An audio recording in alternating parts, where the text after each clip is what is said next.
Launch ready for WWE Aftershock in 3, 2, 1. World Wrestling Entertainment Discussion is live. Cue host Owen Finch. Hey, what's up, everybody? Welcome to WWE Aftershock, Season 3, Episode 1, the epic return of WWE Aftershock. We're viewing a couple big shows that just happened recently, so this is kind of a cool way to come back. I'm Owen the Birdman Finch, and I'm here with the person that I watched one of these shows with last night. The person that's just loving the WWE product and mostly everything that they're doing. The person that I got in a bad mood before this, Chris Starr. What's going on today, Chris? That's going great. I mean, coming off a historic Monday Night Raw on Netflix. Yeah, it's exciting. Exciting times ahead. And then I'm here with the person that's making his epic return to the channel itself in 2025. The person... that's got, I can't think of his name off the top of my head. I think it's Nigel Thornberry as his, his icon and everything like that. The person that's got so many nicknames that I don't even know where to begin. Rockland Rampage, Steve Steiner, Ronald Trump. I probably shouldn't have said that one, but whatever. I can't even... The Wrestling Thug. He's got so many. Every time I think I'm done, there's more. I probably missed like 2. Steve Coakley. All that other stuff. What's going on? That's Raymundo as my icon, you uncultured swine. That's who? That's Raymundo. Oh, that looks... on my end, it looks like it's Nigel Thornberry. Nah, that's Raymundo from Rocket Power. Oh, yeah. Okay, so... at least I had the same network, I guess. That's something. So, that's something. But yeah, what's going on? Other than me getting the icon one. Well, it's a new year, but it is not a new day because they suck. Yeah, we'll get to them later. But yeah, we're just going to start covering these shows. We're only going to be covering 2 shows today because they're the only real significant shows that have happened.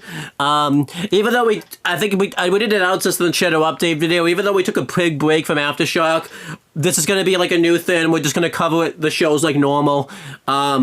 We did announce we are going to do a rundown where we're going to cover some news things that happened in the fall that we missed.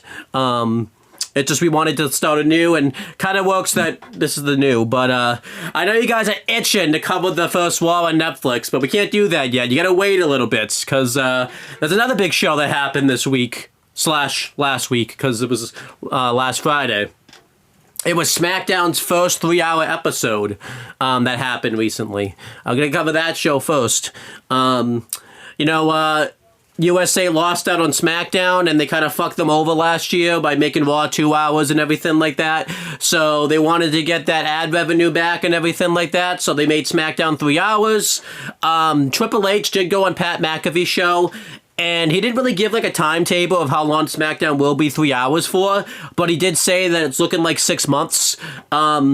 That seems about maybe a good time frame for it right now. Maybe that's them testing the waters. I think 6 months is a good time frame.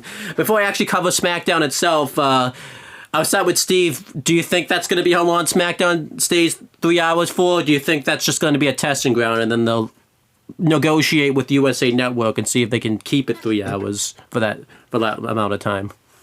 I definitely see the short-term plan for now being... get to WrestleMania with SmackDown being 3 hours, and then if it's working, keep it going. I said it's a new year, so focusing on just that 2025, I see SmackDown staying 3 hours. Okay. What about you, Chris? Do you think SmackDown's going to stay 3 hours? Do you think it's just going to be that way 6 months? Or do you think, like, again, they're just going to get to Mania and that's it? I think Triple H said in a podcast within the last 2 days that through June it's going to be 3 hours, and then after that it's going back to 2. I personally would rather just keep it 3 hours because they're going to start developing a lot of stories, and it's tough to it's tough to book a lot of matches or stories into a 2-hour show. Yes. So we'll see what happens. But right now it's 3 hours. And let's see how the first 3-hour show was. You know, this is going to be the first 3-hour weekly television show that we had since, the Go Home episode of Raw before Bad Blood. So, a lot of people probably had their feelings about it. You know, some people could have been mad because they don't like 3-hour wrestling. Some people could have been happy because they were waiting for 3-hour wrestling again. But let's see how it was. Let's get to my notes and see how much of a success 3-hour SmackDown was. Let me find it. There it is. Didn't take me that long. The first ever 3-hour SmackDown took place on January 3rd, 2025. It was the first... technically it was the first WWE show all year if you don't include, like, Speed and Main Event. So, technically that was the first WWE show all year. The commentary team for the last time on SmackDown, it looks like, was Corey Graves and Michael Cole. Obviously, that's gonna get switched. It's gonna be Joe Test is gonna be joining Corey Graves, and Cole's gonna stay on Raw. But I guess they just worked one final show together. And it kicked off with Cody Rhodes. Cody Rhodes came out and he talked about how. He's upset with Kevin Owens because he keeps underhandedly attacking him. He talks about how WWE is about to enter a new era with the first 3-hour show on USA. He talks about, how WrestleMania is going to break records and the Rumble and everything like that. He talked about how Raw is going to Netflix and that's going to be a new opportunity. And then he went back to Kevin Owens. He talked about how he's upset that, he can't really participate that much into the Raw Netflix show because he's not medically cleared to really do anything because of the package power driver that Kevin Owens gave him at Saturday night's Main Event. And he talked about how Kevin Owens walks around and he thinks he's a WWE champion, but he's really just a false WWE champion. And he talks about how delusional he is, that he thinks that he's in the right. And, he says that he's going to put Kevin Owens in his place at the Royal Rumble.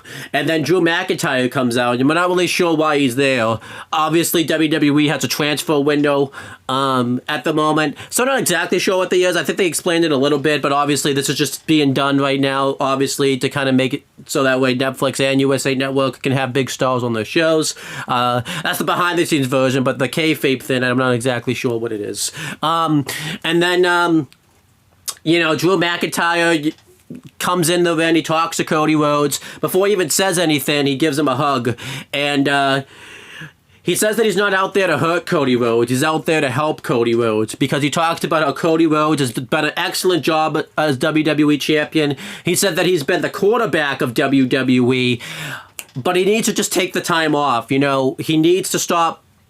He needs to start delegating responsibilities and focus on just getting healthy again because he's going to get hurt if he keeps going on the path that he's going down and everything like that. And Cody Rhodes, wants to believe Drew McIntyre, and he kind of puts Drew over a little bit, saying that, Drew's one of the best characters in wrestling and, he's got the best body in wrestling and everything like that. He talked about how he carried the WWE through a tough time when he was watching from before. But he just can't buy anything that Drew McIntyre is saying just because he's just been lying to people and everything like that. And then Drew's kind of telling him to tell Drew's telling Cody to tell him where he's telling lies because he hasn't really said many lies recently. Everything that he's saying has been pretty much the truth. And he says that I'm not going to hurt you, I'm just going to help you. And he says that I'm trying to help you. So then he leaves the ring, and then when he does leave the ring, he tells Cody to watch his back, and Cody's kind of like perplexed about what he's talking about when he does this. And then he gets attacked from behind by Kevin Owens. He goes right after the neck, and Kevin Owens, goes to do some more damage to Cody Rhodes, but officials and stuff like that come out and break this up, and it kind of leads to a little bit of a pull-apart brawl, and it leads to Cody standing tall. even though Cody kind of got the better of Kevin Owens here, I don't really personally see it that way, because I think if had the officials not come out there and everything like that, I think Kevin Owens probably would have ended Cody Rhodes and everything like that. But overall, I thought this was a really strong segment. I kind of like Drew McIntyre's purpose this segment. I kind of like how it furthered the Kevin Owens Cody Rhodes program, and Cody being on SmackDown, the first name that we saw on USA Network. I assume if this hadn't been the first 3 hours, this is probably the episode he actually would have made his return on. But obviously they wanted to have him come back last week, so that way it would be guaranteed that he'd be on the show, so that way it's not like a surprise or anything like that, because they probably wanted to advertise him and everything like that. So I'm obviously cool with this. This segment's I'll give it like 1 thumbs up, maybe 2 thumbs up, because it was really strong. I don't think it really sets up anything in the future for probably Drew and Cody, but I think Drew was just kind of there just to be there, but they furthered the Kevin Owens Cody feud really well. Chris, we'll start with you. What did you think of this segment overall and everything like that? I like it. I thought it was a very good segment to kick off the show. Drew and Cody have a lot of history together. Dates back to their first tenure in the company together. The first time they're for both their first tenures. They left the company nearly at the same time. I think they wrestled on the Indies too against each other, and I think they were in TNA at the same time also. Yeah. So, if they do have a match, I think it would be really damn good. So there you go. Steve, what do you think of this segment? I was a big fan of the segment. I like that they're still not making Drew like this big over-the-top heel. He's still, he's definitely in heel territory now, but he's still clinging onto that thin line between face and heel, and he's doing it pretty well. And stuff like this where like he really gets to shine as that neutral, chaotic party, I guess, would be the way to put it. So there you go. And then after this, we had our first match on the 3-hour SmackDown. It was Andrade versus Shinsuke Nakamura. This was really good stuff, really back and forth match right here, very hard hitting. Andrade gets the early advantage. He hits a really cool flip dive on the outside, and then a moonsault, Starship Pain like onto the outside onto him. Shinsuke Nakamura starts to take control. He goes after the knee of Andrade and starts really targeting it, doing a lot of chop blocks and kicks to the back of the knee and everything like that. Andrade starts to mount a comeback. Eventually, though, it's to his undoing. Shinsuke Nakamura hits him with the Kinshasa and gets the victory, which makes a lot of sense. There's no reason for Shinsuke Nakamura to lose right now. And then afterwards, LA Knight comes out and he attacks Shinsuke Nakamura and he goes to lay him out with the BFT, but Shinsuke Nakamura escapes. And there's more on this later, but overall, I thought this was good, kind of good little match right here between Shinsuke Nakamura and Andrade, and kind of good to get LA Knight kind of back into it. Obviously, they kind of took a break from each other in their feud because LA Knight was kind of doing Bloodline stuff a little bit, but they had that angle recently where like Shinsuke Nakamura beat him up and everything like that. The match was really good between Andrade and Shinsuke. I give it like 3.5 stars, and I like the LA Knight stuff afterwards, so overall this was thumbs up. Steve, what do you think of this match and the LA Knight stuff afterwards and everything like that?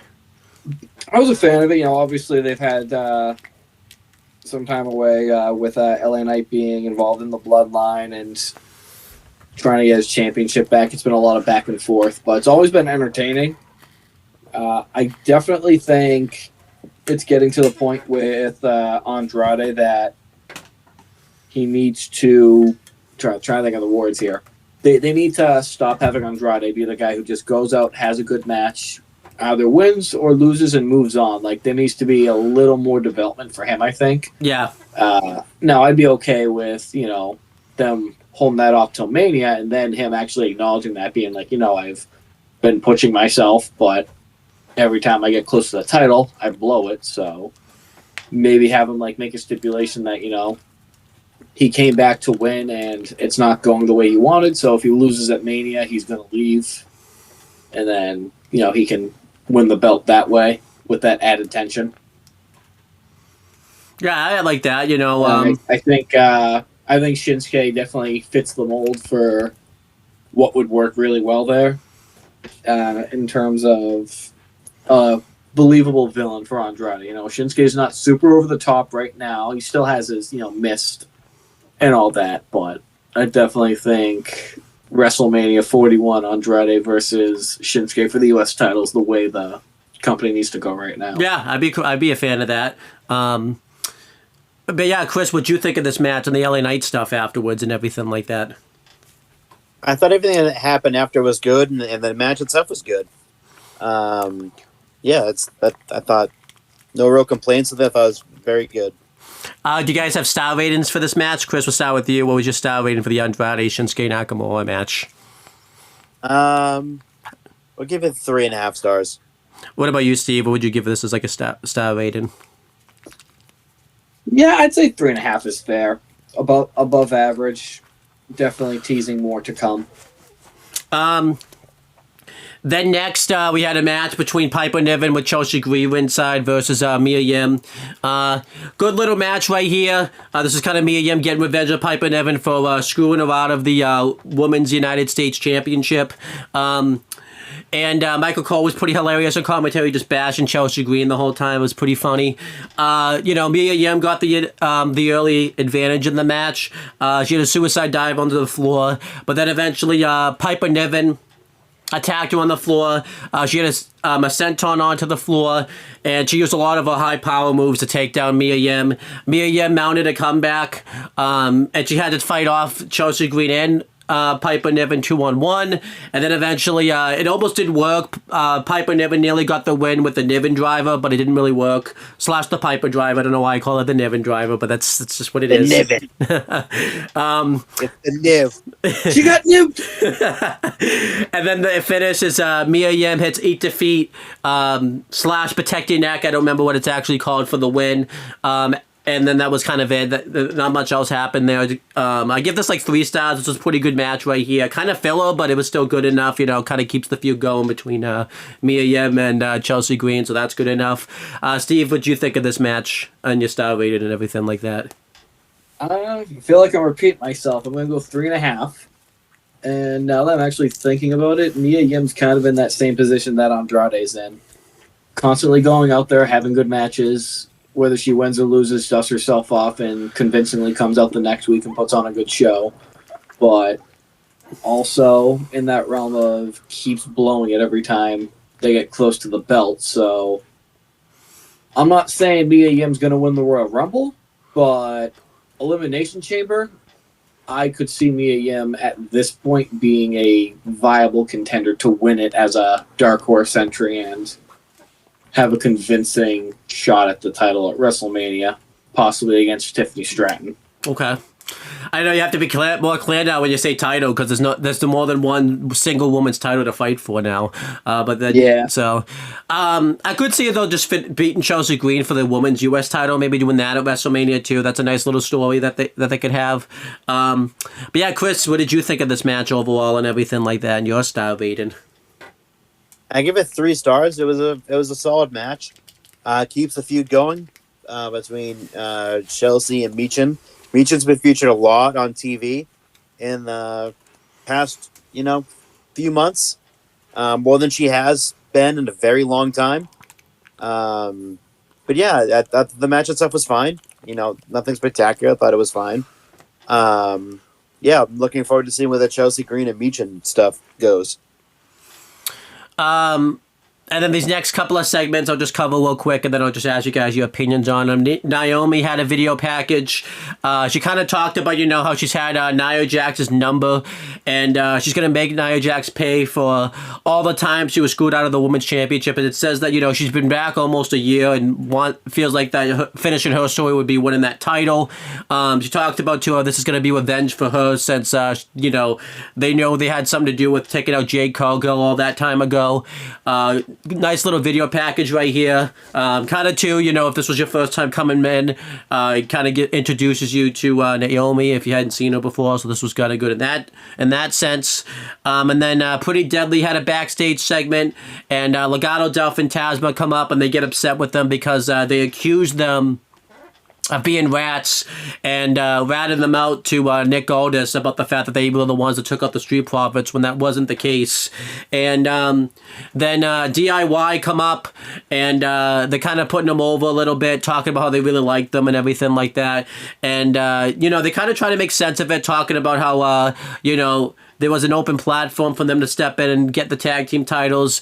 And Legado accused DIY of the same thing since, DIY were the ones that got the tag team title match the same night the Street Profits were attacked. So that adds up. But then they kind of walk away. We kind of see more of them later. Looks like Legado's going face now, which might be a good thing. And then... DIY talk about how they really like Pretty Deadly. They talk about how they like the musical stuff and everything that they're doing. And they said that they would love to give them a tag title match, but we have to kind of deal with Motor City Machine Guns first. Because originally on this show, it was supposed to be Street Profits versus DIY, but it didn't happen because Street Profits weren't medically cleared due to the matches they had on the live events and everything like that. So they were replaced with Motor City Machine Guns. And, then,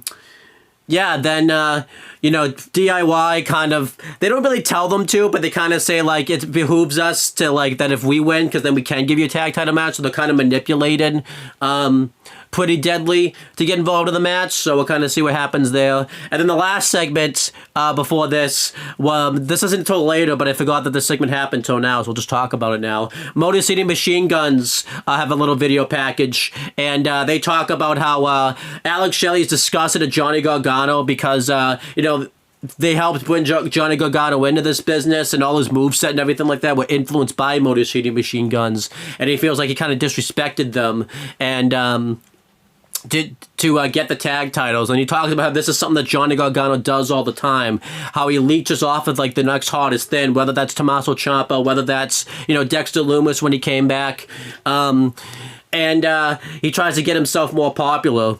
And he talks about how they're going to prove why they're the best tag team in the world, why all the teams want to wrestle them when they win their tag team titles back tonight, and are going to just be the best tag team going. So... and then I think after this video package, they came back, and Nick Aldis was questioning Pretty Deadly why they ratted out Legado del Fantasma. And then this is kind of when the DIY stuff happens. Because I think it went to commercial break and then the DIY stuff happened. So it was kind of weird how that segment was kind of laid out. And then Nick Aldis kind of says that he thinks that DIY did it just because, he has eyes and a brain type of thing. They line up. And then when kind of all this ends, Nick Aldis goes over to talk to Cody Rhodes. Actually, no, that doesn't happen. That doesn't happen until later. So ignore that. So the Cody Rhodes thing, just ignore that. Pretend that didn't happen. Everything else did happen, though. So, Chris, what'd you think of all these segments? The Motor City Machine Gun video package, the nice little conversation between DIY and Pretty Deadly, and the Naomi video package.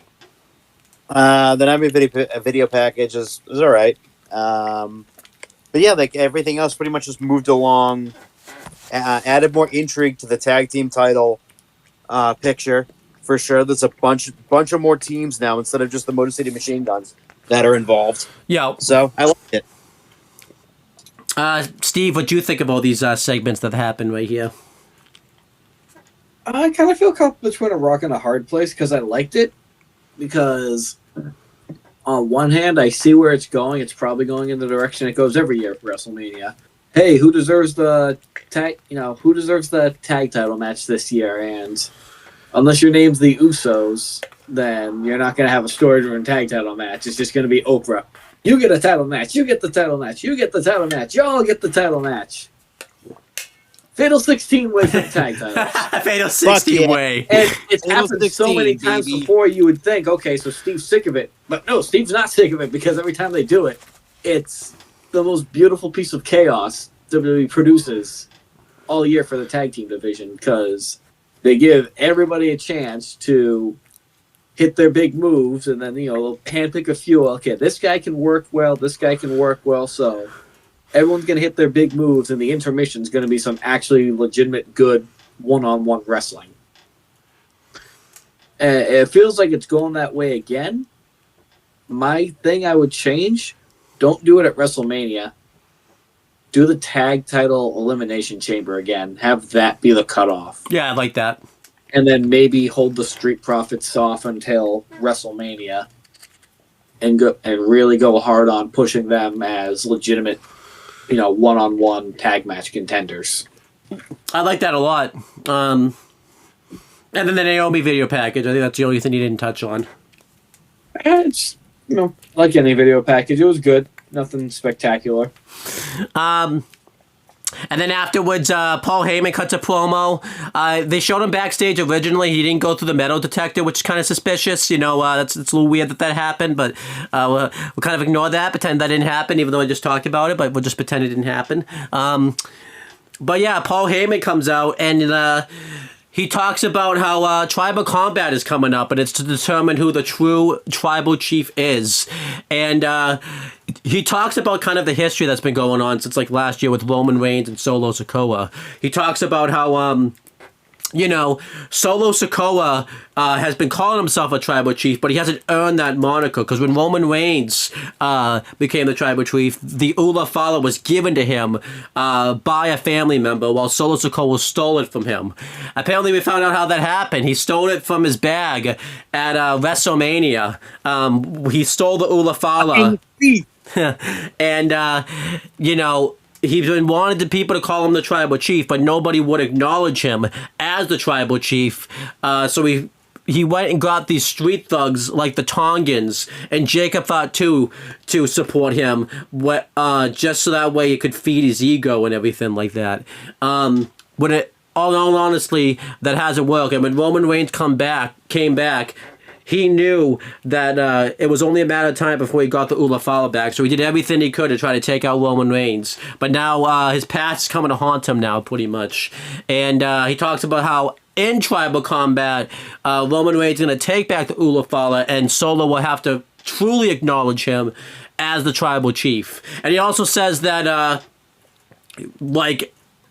Solo eventually was going to be the heir to Roman Reigns. They were grooming him for that, but Solo Sikoa again stole it from him and everything like that. He got a little impatient and just couldn't wait. So then Solo Sikoa comes out. He's asking for the mic like Roman does all this time, and obviously Paul Heyman's afraid to give him the microphone, but he doesn't really have much of a choice. And Heyman admits, even to Solo, that he's this close to pissing his pants, because the last time, they were in the ring together and everything like that was when he got beaten down by the Bloodline and everything like that. But Solo Sikoa says that... he talks about how he had to work underneath Roman Reigns and do all of his bidding and basically take all his beatings and everything like that, and he wasn't appreciated for it. He talked about how he loved Roman Reigns and he liked Paul Heyman, but he just had to start carving out his own path and start to make his own way into this business and everything like that. And he talks about how he's going to destroy Roman Reigns, and Roman Reigns will have no choice but to acknowledge him as a tribal chief and to fall in line. And he talks about, what does he do with the Ula Fala, in the meantime, during tribal combat, because he wants this to go to someone that the family can trust and everything like that. So he wants Paul Heyman to hold it during tribal combat, and whoever wins, he has to bestow the tribal chief to the winner. And when he does win, he will. Well, he says if Roman wins, he'll acknowledge him as his tribal chief. But Solo says that when he wins, Paul Heyman and Roman will have to acknowledge him as a tribal chief, and Paul Heyman will be working for Solo Sikoa and serve as his wise man forever. And obviously this scares Paul Heyman and everything like that. And this is kind of the end of the segment. This was a really good segment, really good way to hype up the tribal combat match between Roman Reigns and Solo Sikoa. Steve, we'll start with you. What do you think of this segment right here? I thought it was really good. I thought it was a very good segment too. I was very impressed by it. I think Solo Sikoa definitely came off as a believable villain here. Overall,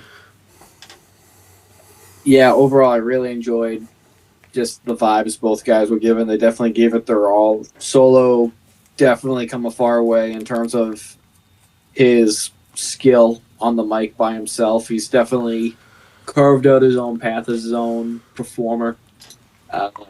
Obviously, we'll get to Raw and we'll dive a little more into that, but I would say that was easily the segment of the night. On SmackDown, or are you talking about the Raw thing? We'll get to Raw and how the fallout may go. But, yeah, good segment.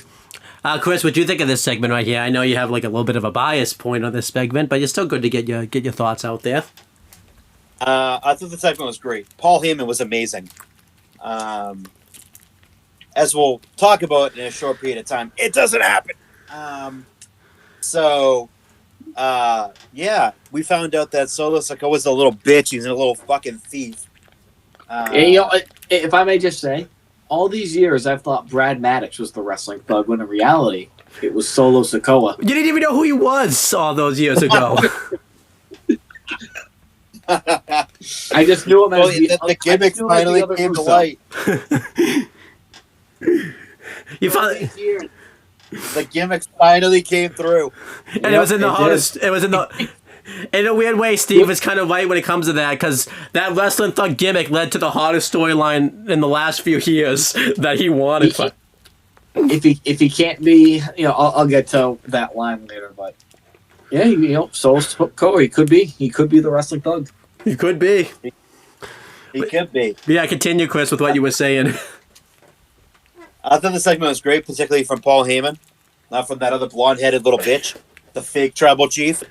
But yeah, it was a great segment. Paul Heyman showed that he was very scared of Solo, which I mean he should have been, because he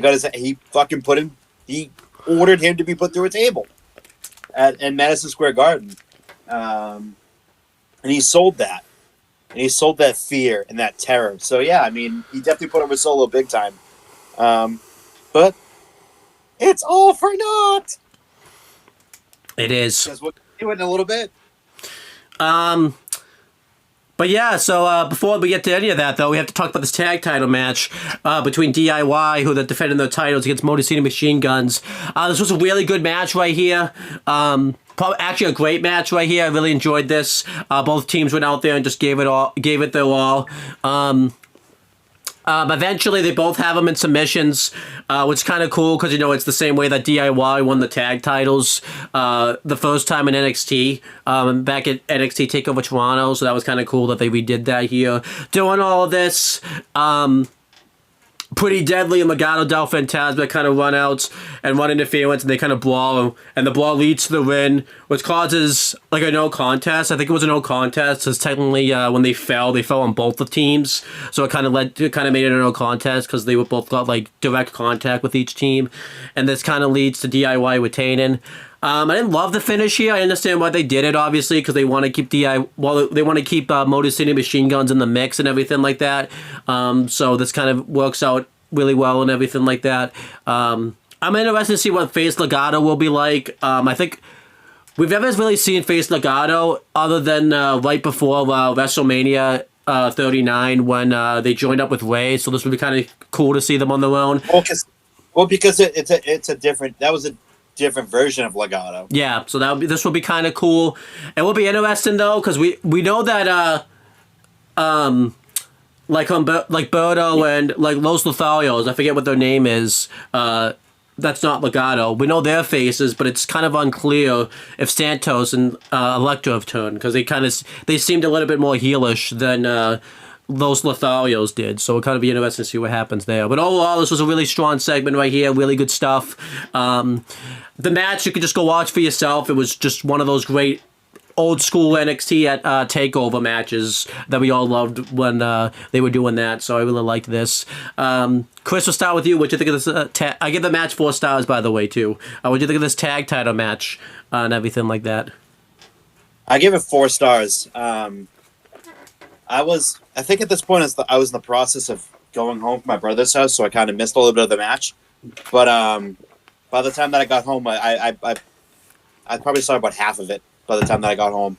But I had like kind of settled in and looked up, and all of a sudden I saw fucking 2 teams fighting that weren't DIY and that weren't the Motor City Machine Guns, and I was like, who the fuck are they?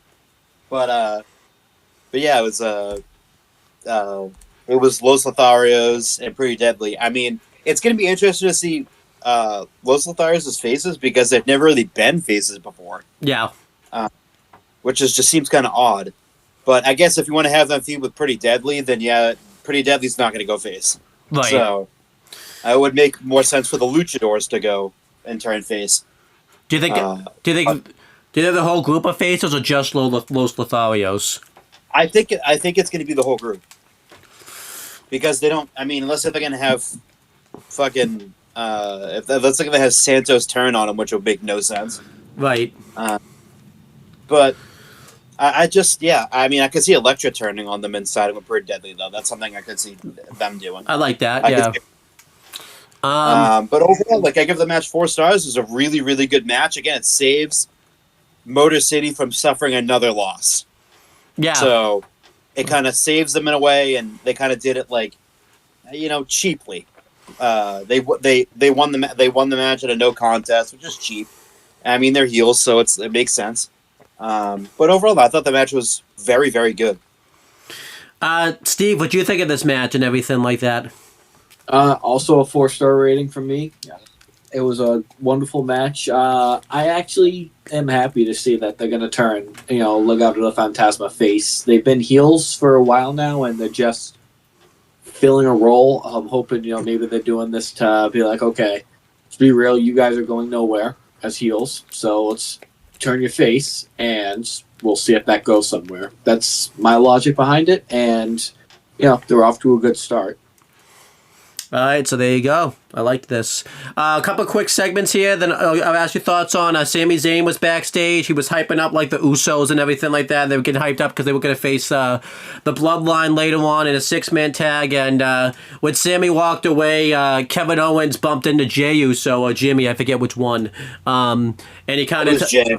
so he bumps into Jay, and he kind of tells him to like watch his back and everything like that. So maybe that's going to be something right there. I'm looking forward to see what comes of that. And then Cody Rhodes is backstage, and Nick Aldis is coming up to him, and he kind of tells Cody like he's playing with fire here. Like, he's not medically cleared to be there. He needs to like just kind of take some time off and take some time to himself.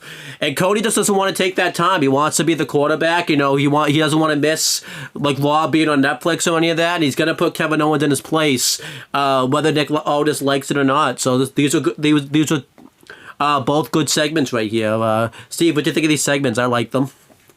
I like them too. Just more story-driven stuff to focus on, building toward the Raw and the Rumble eventually, hopefully. But good segments overall. Chris, what do you think of these segments right here? It's interesting with Jay and with Kevin Owens because it might involve Sami Zayn.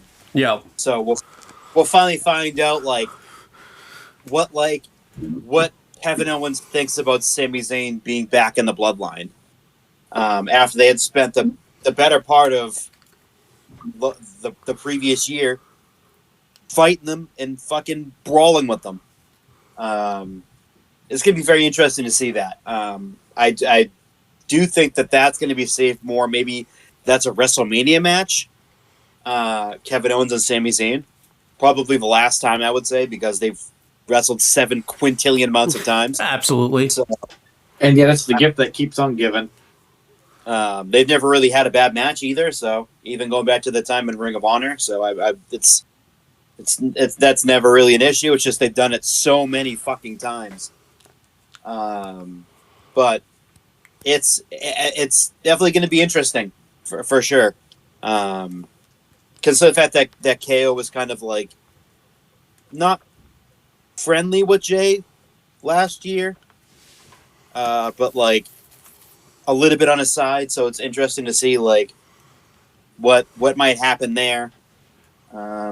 Yeah.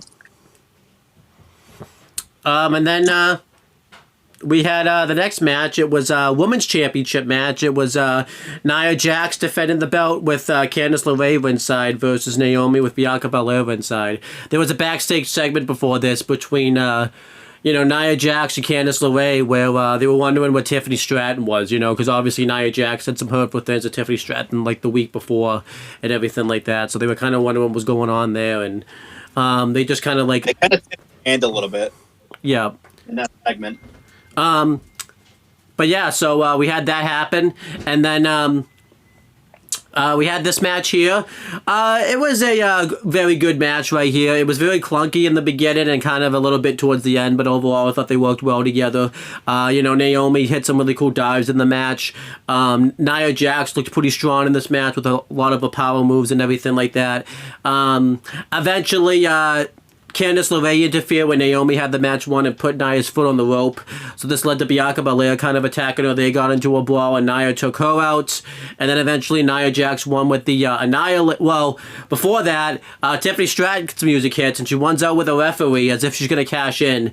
But this distracts Naomi long enough because after this she throws the referee over the barricade and everything like that. They distracted Naomi long enough for her to splash her in the corner and then hit the Annihilator herself. And she retained the championship. Afterwards, they celebrate together, and Tiffany tells Nia to beat down Bianca Belair and teach her a lesson and everything like that. And kind of during this attack, when Nia goes for the Annihilator, she hits Tiffany Stratton hits Nia Jax in the back with the briefcase, and then she hits Candice LeRae off the skull with the briefcase, and doing all this chaos, she kind of steps out of the ring. Bianca hits Nia Jax with the KOD. She pulls Bianca out, throws her over the announcer's table. And then after this, she cashes in the briefcase, hits the prettiest moonsault ever onto Nia Jax and becomes the brand new women's champion. I think she turned face. It's kind of unclear because she got a big baby face reaction, but then she also did the stuff afterwards. And in the past few times we've seen her on any type of WWE show or many interviews, she still acted the same, so she doesn't change her gimmick at all. And also she did the thing before that where she threw Bianca over the table, so maybe she's Trina right now and she'll be a full-on face next week. I'm really not sure. I'm happy this happened though. They built up to this for a while. I think the first 3 hours SmackDown was the right time to do this. I was kind of questioning should this have main evented, because obviously they built to this for a while, but kind of seeing what the main event ended up being, I was kind of okay with that. But overall, I thought this was really strong. I'm going to give this 2 thumbs up. The match was 4 stars. The match really was 3 3/4, but I'm also including all the post-match stuff, which kind of makes it 4 stars. If you want a more realistic thing, since technically these are 2 separate matches, I'll give the cash-in 3 stars, and I'll give the women's title match itself 3 3/4. But overall, Chris, what'd you think of this women's title match and Nia and Tiffany's cash-in and everything like that? I thought the women's match itself was okay. Nothing to write home about. That's pretty much about all what Nia Jax's matches are. Nothing to write home about at all because she's a useless waste of space. She's a big waste of space in that case. That's a huge bitch. But it was the match itself was fine. Again, most of the time, Naomi just carries it anyway. The post match with Tiffany coming out and distracting her the first time and then throwing the referee over the barricade just to not cash in, and then hits Nia with the briefcase, KOD, and then she yanks, for some reason, Bianca Belair out of the ring. I thought that was unnecessary. And then throws her over the announce table. I thought, okay, why? And then she hands the briefcase to the same referee that she just threw over the fucking barricade. And he was like, oh, yep, I'll take it this time. With no hesitation. And then they do the thing where it takes 55 minutes for them to announce that she's cashing in. Because they got to get the crowd reaction.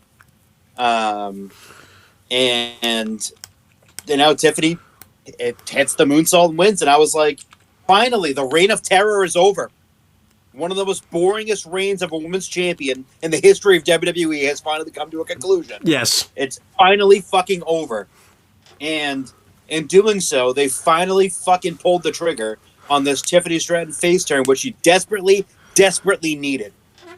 It was only so much longer they could keep her a heel when she comes up and blows the fucking the roof off the arena. There's only so much longer you could keep her a heel before they fucking went, okay, now's the time. Because she's way, way, way, way too over to be a heel right now. Absolutely. It's almost like I don't want to equate it to the same thing, because she's really not at that level. But it's almost like a John Cena 03 Survivor Series, before Survivor Series type of face turn, and Rock when he before he joined the corporation type of reaction. But she obviously she's not on that level. She could potentially be on that level because she's super fucking young and she can get to that level. But like the type of reaction that was there was like that. It was about time. I think that was. I mean, maybe not full face turn. Maybe they might do something on SmackDown this week where Nia and Candice just beat the shit out of her, and that's the official face turn. But yeah, like I'm very happy that she's champion. This is coming from someone who thought she was an untalented hack like 3 years ago. She's won me over big time. She's awesome. And she's amazing. I think she's going to be a phenomenal women's champion. And on top of it, too, a lot of people don't realize this. She's super marketable. Same thing with Rhea. Like they've tapped into that like young girl demographic with those two because they're super fucking over within that, little kid audience. Like from like I would say like 5 to like 12-ish. They've tapped into that audience perfectly with those two. There you go. Steve, what'd you think of this match, the cash-in and everything like that? I thought the cash-in was long overdue. I am so happy it happened. I think Chris will understand me entirely when I say that this is a huge weight lifted off of my shoulders when I watch SmackDown. It is. It's like night and day, really. Just how much excitement I actually feel about the women's division now that Nia Jax is no longer champion. She's been boring as hell. Obviously they're gonna drag this out to the Rumble, which is fair. Let Tiffany beat her at the Rumble. For the love of God, don't give the belt back to Nia. It's long overdue. I really can't say how excited I am to see Tiffany as champion now. I think everything Chris said hits the nail on the head, so I won't go too far into it. So, whereas Chris, you did the job of praising Tiffany, if you don't mind, I'll just take a few minutes to tell you how much Nia Jax sucks. Yeah, sure, go ahead. Still can't wrestle, still unsafe, still bashes people in the head clearly too hard. That Annihilator, she landed right on fucking Naomi's knees. Yeah, she is almost her vagina. Yeah, it's just I'm so happy. Covering the words. Thank God Nia is no longer champion. That's the big thing here. That Tiffany is just the icing on top. There you go. Then LA Knight got in. Huh? She's fit. That's Scott Steiner would say. And then LA Knight got interviewed. We saw him talking to Nick Otis, and Byron Saxton came up to him and asked what that was all about. And he talked about how when Shinsuke Nakamura came back, he pretty much went after me and persisted to go after me and underhandedly attacked me and would not leave me alone until he got the United States Championship. And I was a different person back then. I was a different performer, but now I feel more ready to go after my championship back, to get my championship back. And I'm going to do the same thing to Shinsuke Nakamura. So Nick Aldis just granted me a rematch because he doesn't want to see them continue to go after each other because that's not going to benefit either one of their careers. So they're going to have a rematch next week on SmackDown. Pretty solid. Steve, what do you think of this segment on here? I thought this was good. Yeah, I thought it was a good one too. It just keeps the story going. It should be entertaining to see where it goes from here. And then Chris, what do you think of this segment right here? I liked it. I mean, it's definitely getting a point across that LA Knight really wants his championship back, and he'll do whatever it takes to get it back. There you go. Do you guys think he's winning next week, or do you think he's losing? I think Shinsuke's gonna win cheaply. I think. I was going to say it's time for LA to move to the main event, but I don't think that's going to happen anytime soon because it's looking like the world title scene is going to be pretty crowded going into Mania season. But I think it's time for me to at least get out of the U.S. title picture. Maybe go to something else main event level-ish without the world title in the way type of thing. What about you, Steve? Do you think he's winning next week, or do you think he's losing next week? He's losing next week. I think they got to find something else for LA Knight to do right now. I think his time in the sun may have passed a little bit for him to be in the main event. I think he can come back. I think he may need to become more of a tweener to gain his edge back. But if right now, when I think LA Knight at WrestleMania, I think Andre the Giant Memorial Battle Royal winner. Okay. Not. I want to say it's not a bad thing, but they never do anything with it, so maybe they'll finally change that. Well, I think that trophy's cursed because like about everyone that's won, it's been like released. I think there's only one person like left that hasn't been released yet, but he's injured right now. Or left the company because Raleigh. Well, yeah, he's been released. No, I'm talking about Bronson Reed. He won it last year. Yeah. Jay, I forgot Jay won it, though. He's the only one that's benefited from it, actually. So I forgot Jay won it 1 year. No, Mojo Rawley benefited from it, too. He told people to figure it out. He didn't figure it out. Well, I guess he figured it out because he's doing stuff with TMZ now, so I guess he figured it out. So.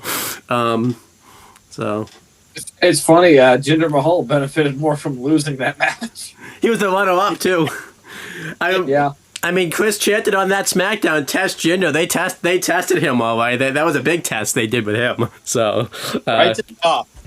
You test Jinder, but you do not hinder Jinder. That guy's chanting test Jinder. They were like, yeah, okay, let's test him right to the top. But yeah, Chris, do you think LA Knight's winning next week, or do you think he's losing next week? I think he's losing, but I don't think the program's over. Okay. I think maybe Rumble. It ends at Rumble definitively, and if not definitively at the Rumble, then I could see it kind of leaking into WrestleMania. Okay. But I don't think it's going to happen at WrestleMania. But let's end off the SmackDown talk though, because I know you guys want to talk about the Raw on Netflix. But again, we had stuff. This was more important to talk about first because it wouldn't really make sense to talk about. But yeah, we had the Bloodline versus Sami Zayn and the Usos. Really good entrances here. The Bloodline had a really good entrance where you saw them come out you saw them coming from backstage, and you saw in the background Jacob Fatu was just saying how much he loves Solo and everything like that. And then that's also the first time that the Usos came out together as a tag team. Yeah. Since they broke up. And then the Usos and Sammy came out through the crowd. This match the Usos. It's Jimmy J and Sammy Uso. Yes, they are. This match was great. Really great back and forth match right here. This went a long time too. I think it went through like 2 commercial breaks. It's kind of weird though. This match didn't get the picture-in-picture treatment though. You thought this match would have. I thought one of the breaks would have, but that wasn't the case. I don't know why that didn't happen, but it didn't happen. But this was a great match right here. Really great back and forth stuff. During the match, Drew McIntyre comes out and he kind of provides like a little bit of a distraction. It didn't really work long term. He kind of got like Jay dived on him and stuff. I guess that was part of the distraction because Jay wiped himself out, which kind of took away his focus from the team. But other than that, it didn't really play into anything. And then eventually they destroy Jimmy Uso, and then Solo hits the Samoan Spike on him for the win. And this made sense for the Bloodline to win because they needed to get Solo a lot of heat going into Netflix Raw. So that made a lot of sense. This is a great match right here. I give it 4 3/4 stars. I thought everyone looked great in this match. There was a scary moment where like Tama just like laid into right hand and he like would not stop against Sammy. Like it was pretty scary for Sammy right there. Not like look away scary, but just like you were just kind of worried for him type of scary. So, but yeah, Chris, what do you think of this match right here and everything that came of it and everything like that?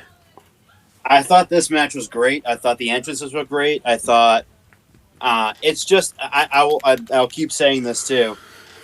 Jey Uso's entrance is fucking electric. Yeah, it really is. And the fact that like his brother got to do it and their best friend got to do it with him, it's like just like you could just see like they like the 3 of them just love doing that. And like I said, that was the first time the Usos came out together as a tag team for the first time in a very long time. Yeah. But yeah, the match itself was great. The the bloodlines have a lot of chemistry together. Well, probably because 2/3 of them, of the new bloodline, are related to the other bloodline. So Yeah, so it helps. that also helps too in your wrestling family. But the match was great. 4.5 stars. Great match. Great way to end the first ever 3-hour episode of Friday Night SmackDown. Awesome stuff. And what really was interesting to me, and I kind of like watching this, I was like, oh, Solo won. I'm like, that, I think that, I was like, oh, that could tie into Raw. Kind of did. And it, yeah, it did. But yeah, overall, the match was great. And it got over Solo strong in the end by having him, beat the crap out of his brothers and Sami Zayn at the end. But yeah, it's. I thought the match was really good. Yeah, definitely. Steve, what'd you think of this match overall? I'm going to quote Mr. Homelander himself. It was perfect. Perfect. Down to the last minute detail. There you go. Although, when I say perfect, I mean 4.5 stars. But still, 4.5 stars is good. Everything was done very well. And it all played into what would happen on Monday, which we are going to get into shortly. It was just overall very good tag action. Everyone gelled very well together. I doubt this is the last time we'll see the Usos versus the new bloodline. I think once Tonga Loa is completely healed up, they'll be able to do a proper Jimmy J versus Tama and Tonga. Yeah, let's hope so. I would think it's closer to SummerSlam because Tonga Loa tore his bicep, so he's going to be out for like 5-6 months. That was in November, so he's about depends on when he got surgery, but he could be close to about 3 months. Yeah, or close to 3 months post op. But and that's not the only thing that came newsworthy SmackDown. I forgot to cover this in the beginning, but SmackDown's got like a new set. The ring floor, the canvas is now blue, and it's got some sponsors on it now. I think it's good. I think it looks really cool, and I like that Raw and SmackDown are going to look different now. That's the biggest thing I like out of the two brands is I like the two brands to be, different, especially because I don't know when that's going to happen. Once the brand split goes back into effect, I always like it when the brands have, there's a difference between the two brands. Steve, how do you feel about the new look of SmackDown in that sense and everything like that? So I am completely understanding of the idea that you have to keep moving forward. And with that being said, how many times do people have to say, bring back the damn SmackDown fist until it clicks in someone's head? I get that for Raw. They're not going to go back to the weirdly angled screen or the Attitude Era setup. They had their time in the sun. That's fine. But the SmackDown fist is just so freaking iconic. Yeah, it's pretty cool. I will say this. Coming from someone who watched SmackDown in 99, 2000, I'm a big Ovaltron guy, and I never liked the SmackDown fist set. Damn. Yeah. I'm a big Ovaltron guy. The Ovaltron was sick, too. Yeah, I like the best SmackDown set, in my opinion. But yeah, Chris, how do you feel about the new look of SmackDown now and everything like that? I like it. I love the canvas. They also too protected the wrestlers a little bit along the apron. It had like a little bit of like a padding on it, so the impact of them landing on the quote unquote hardest part of the ring isn't as brutal. So there you go. But yeah, let's grade SmackDown. I thought SmackDown was a great show from start to finish. The first 3 hours SmackDown. I'm gonna give it a B plus. I don't think it's quite A minus type of worthy yet, but I thought the show flowed very well. It was pretty much it was all good throughout from top to bottom. No real complaints about it, so I'll give it a B plus. Chris, what would you grade SmackDown from the first 3 hours SmackDown? B plus. Almost an A. The last couple matches, like the women's championship match and the main event 6-man tag, was a real highlight of the show. The Paul Heyman segment with Solo was a big time highlight. The tag title match was very good. But yeah, overall, the first era of SmackDown, fantastic. That's how you want to start off your 3-hour broadcast. What about you, Steve? What would you grade this show? The first 3 hours SmackDown.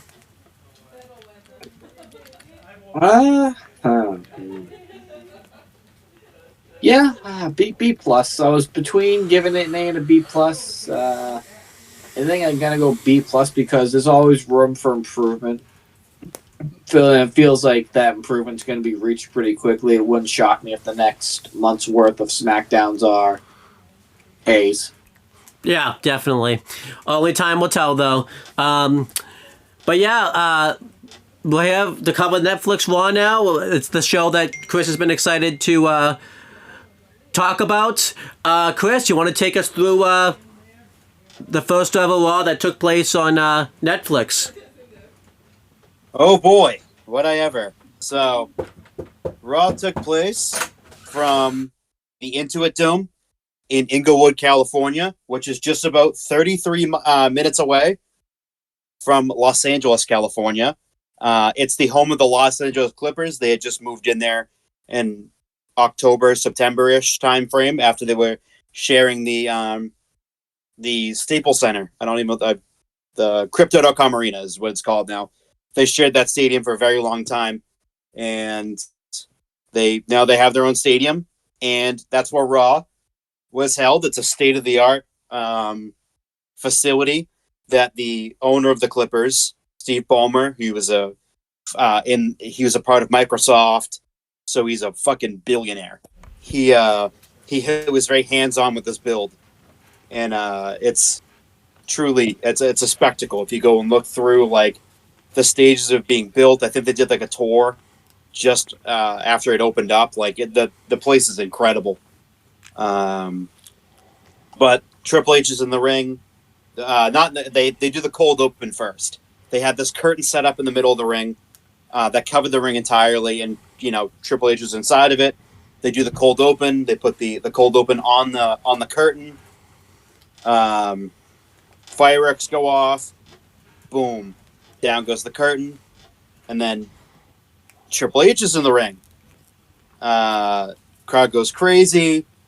Triple H, basically welcomes us to what he's dubbed now the Netflix era of Monday Night Raw. Overall, incredible spectacle to start out. The cold open was phenomenal. It basically went over every aspect of wrestling, the WWE, all the way back to the Continental Wrestling Federation, way back when with Vince Sr. Till now, and it was an amazing video package.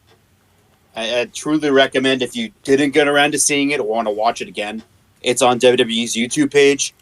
Truly a phenomenal video.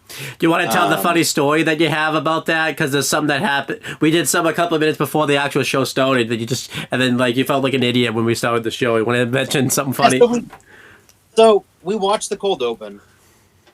I watched it 5 minutes before the show went on air, and they just fucking played it anyway. So I was like, God damn it! I just waited fucking until Raw started. I saw that they had posted the cold open that day, and in my head I was like, and they do it all the time too with their pay-per-views, whether or not they show them before on the pre-show, and I just get so irritated by it because of that. I'm like, someone's gonna watch it. Like, all right, why am I gonna tune in at 8? Tell me why I should. because you said so you can show me what I can watch for free now? No. How about keep your pants on and show it when the show starts? Exactly. Exactly. I thought that was so like okay. So Like, just you put it up like what 6 hours before the show started? Yeah. Like, imagine if at WrestleMania 30, we got that amazing Daniel Bryan monster video. They said, you know what? We're going to give it away for free on YouTube. Well, to be fair, Steve, actually, I think they showed that on Raw before then. So, like, that point. Oh, great. Even worse. So they did that on Raw. Yeah, they did it on Raw beforehand. So, yeah. I don't know. I guess they just wanted people to look. I don't know why they did that, but they did it. So it's weird. They added more stuff onto the end of it too. Yeah, they did. They added like a few. They added like 2 more minutes to it. But then the lights go out, and I'm sitting there going, "What the fuck is this? Who the fuck could it be?" Scott Steiner. Yes, should have been. Oh my gosh, that would have been awesome. Give me a fucking mic. It's one of the most iconic moments that you will never hear ever again on Netflix or Peacock because they cut right away from it. Did I ever tell you very loudly? Did I ever tell you guys? I know we're off topic, but when the Steiner brothers went to I missed the Hall of Fame live originally, but they took off the Hall of Fame for a little while, the year they went in, so I had to watch it illegally. And I don't even know why, but I think the Steiner they thought the Scott Steiner was gonna say something like bad, so they took it off. I don't even think he even said anything, but for some reason it was off Peacock for like a good couple weeks before they put it back on. So yeah, because they're like loose cannon. So lights come back on. It's The Rock, the shock of shocks. He comes out and thanks everyone for he has the People's Championship. The People's Championship that Muhammad Ali's widow gave to him at the Hall of Fame. He thanks everyone for showing up and thanks the people at Netflix for putting WWE on Netflix. He goes into his family business, and he says that he supports Roman Reigns and that he's the only tribal chief, which really fucking shocked me. And he went out. He also thanked Cody Rhodes. Looks like, and by the looks of it now, it looks like The Rock is a face again. Very odd opener. That seemed like more. I don't know which way this is going now because it was a very. I didn't expect him to come out. I expected him to interfere in the tribal combat match, but he did none of that, and it was a really good opening segment, but it just felt like. Some people have been saying that might be the end of the final boss. Yeah, I don't know. He's going to be the People's Champion again. I'm not really sure right now. Obviously, they could swerve us still and everything like that because there's still time. But I'm gonna kind of wait and see what happens because obviously this could be too. Yeah. I saw somewhere that Moana needs some reshoots, and that's probably why he did this because we're probably not going to see him at WrestleMania. And I had also seen that, but it was unexpected that they needed to do reshoots. But again, we'll see.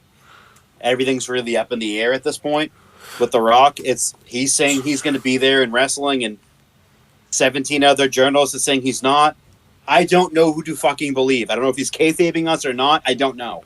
Also, we have to keep this in mind, too. The fact that WWE is touring in Europe, a good part of to the road to WrestleMania, like in the middle of it, that probably affects his schedule to be able to travel, because he probably can't travel to Europe for that amount of time and everything like that. You know, so that could... that he could do so... Because I know he's done pre-tape stuff before, but I think he's at the stage where he probably wants to actually like be there, type of thing, when he's on now and everything like that. He'll probably do some pre-tape stuff, but you never know. Honestly, we'll have to wait and see. I don't think it's the end of the final boss because they could still do the match between Rock and Roman next year and everything like that. Maybe he'll go face for a little bit. This obviously I think this will make this better. If he does turn and everything like that, because obviously now he's it will look like he's played us and everything like that. But I enjoyed the Rock. Like he joined the corporation. Yeah, but I enjoyed the Rock thing. The Cody thing's gonna be pretty cool. It is gonna kind of make Cody look stupid though when if he turns on him again and everything like that. But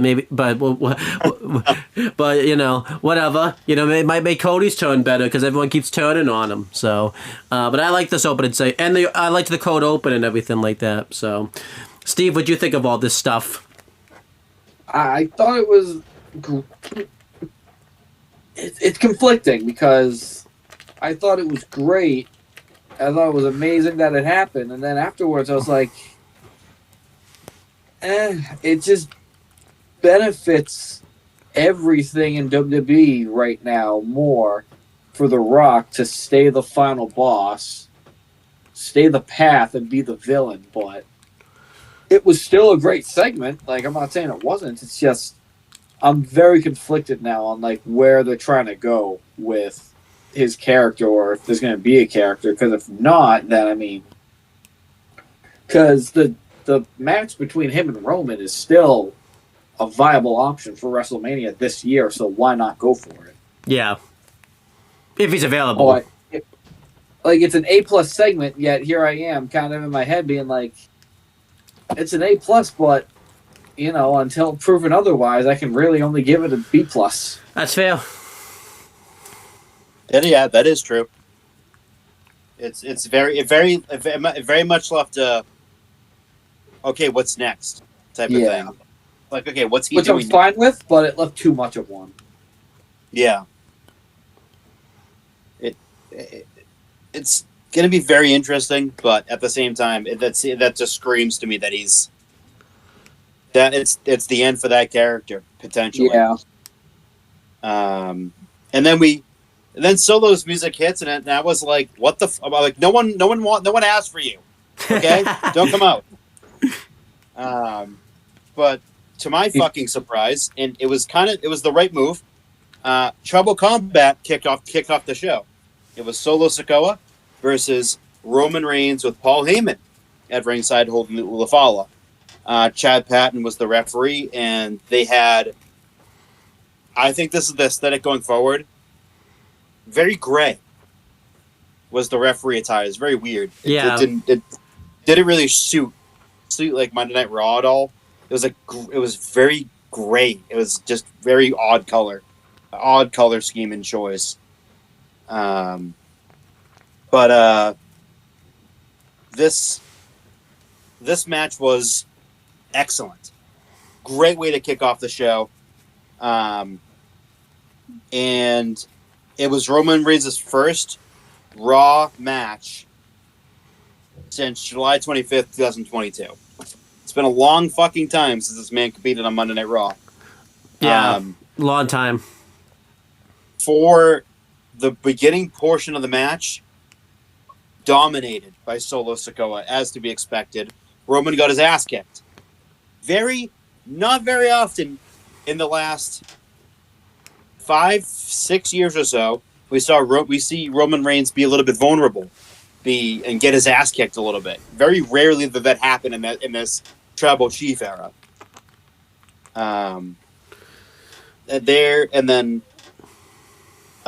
Outcome. So Roman hits a spear, and then looks like Roman's gonna win. 1-2. Tama Tonga pulls the referee's leg out. A little while after that, Jacob Fatu comes out. They do some damage to Roman. Triple jump moonsault. Samoan spike. Roman kicks out. Okay. And then Sammy's music hits. Sammy and Jimmy come out. They fight off Jacob and Tama. And Roman, basically from that point, Roman hits a spear and wins. Gets 2 spears, actually. Two spears and wins. Roman Reigns wins and is the only undisputed tribal chief, not that blonde-headed little bitch. That fucking thief little bitch. Not him. Roman Reigns is the tribal fucking chief. And Paul Heyman, on his knees, very emotional, about to put the Ulafala around Roman Reigns' neck when the final boss makes an appearance. And he gets in the ring, and he puts the Ulafala around Roman's neck, and they do the bloodline hand thing, handshake thing that they had been doing, which was very interesting. And Roman throws up the one. Rock doesn't do it, which is kind of surprising. Rock does nothing. He just stands in the corner the whole time. They all leave. Fade to black. Whoa. Okay. Shocking. So Roman won, and there was not a whole lot of... Kevin Owens came out too and hit a stunner. I forgot about that. And then that brought out Cody. Forgot about that part. So I was like, wait, there was one more thing. And I'm like, yeah. So KO came out and hit a stunner, and then that brought Cody out. Then they fought to the back. But overall, the match didn't seem as crazy as past tribal combats or Bloodline rules matches have been in the past. This just seems like it was very kind of tame. But overall, I thought the match was excellent. And at the very end, The Rock just standing there off to the side, I thought he was going to blast. I was like, this is going on too long. I'm like, The Rock is definitely going to do something here. And he didn't. He just stood off to the side and watched his cousin celebrate, and that was it. I was like, okay, that's very odd. And that's what I meant by making an A+ segment a B+ segment, because it had no payoff. Like, he should have had us all fooled, and they decided not to. It's like, okay, whatever, man. I thought for sure it was going to be when he was going to hand him over the Ulafala. I thought The Rock was going to hand him like a rock bottom and then take the Ulafala. Because they kept calling The Rock his High Chief name, which is it was very odd. I'm not sure if any of you guys are Avatar: The Last Airbender fans. But I am. Yeah. I was kind of picturing in my head like when they make Azula the Fire Queen, the Fire Lord at the end of it, just so Ozai can be like, because I'm the Phoenix King, I'm the king of everything now. I thought they were kind of going to go that route where, Rock was going to come out and be like, yeah, you're the tribal chief. You answer to no one, except the High Chief, that being me. And then they were just going to leave it there and build that tension that way. Like, Roman would be like, no, I don't answer to anybody. Rock would be like, no, now you do, so deal with it. Yeah, that would have been... That would have added more intrigue and added a little bit more fuel to the fire. But yeah, it just ended really very disappointingly, I guess. Yeah. I still thought this was great. I gave it like 4.25 stars. The match itself was great. And Roman winning was the right move. If The Rock wasn't going to do anything. The Rock then still kind of questionable what kind of happens with that. Because if The Rock doesn't do Mania, what does Roman do at WrestleMania? There's that CM Punk favorite thing that we have going. There's still stuff with the bloodline. We know kind of the next time we're going to see Roman. Chris will talk about that later. But overall, I thought the match itself was great. But yeah, the Rock element just kind of, I'm not really sure what's going on with that. And I kind of hope we get a better answer. Than we got Monday later on type of thing. So, I think a lot of people, this is why some people were disappointed with the show, because, nothing they wanted something with The Rock, and nothing did happen with The Rock, but I'll kind of wait and see what happens. I am a little disappointed, because I obviously, you wanted stuff to happen with The Rock and everything like that. But I get it. We still don't know what's going on with The Rock. Who knows if he knows and everything like that. So we're gonna kind of wait and see with that. Maybe he'll go back to a baby face for a little bit, and then he'll turn on Reigns again and do the final boss. We're still not sure. Because the whole reason, Solo's bloodline, I think we thought was because The Rock was pulling the strings. If that wasn't the case, then it seemed like Solo went rogue. So we'll have to kind of wait and see what happens there. Yeah, it's exactly. It's a wait and see process now. If The Rock can't compete at WrestleMania, do they do it at SummerSlam? Or they do it at Survivor Series? Like, did they just push it down the road? Yeah. And then we had that showed CM Punk warming up in the jacket that he choked out Jack Perry in. Which, yes, it was. It took me a second, and I'd seen it on Twitter. It was the exact jacket that he went and choked out Jack Perry, which is fucking hysterical. That's pretty funny. Yes, it was.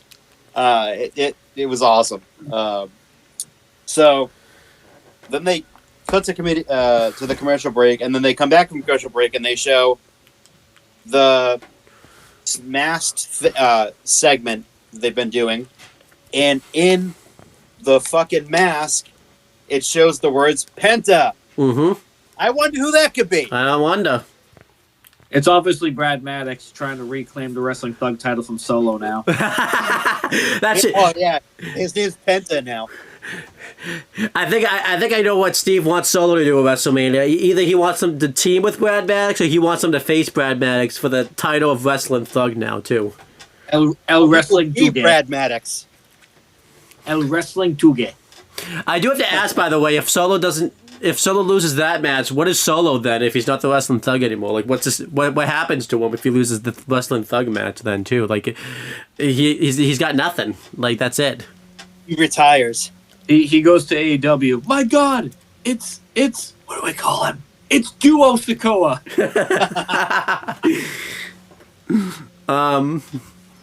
But yeah, I'm Duo Sikoa because I'm twice as good now because I'm all elite.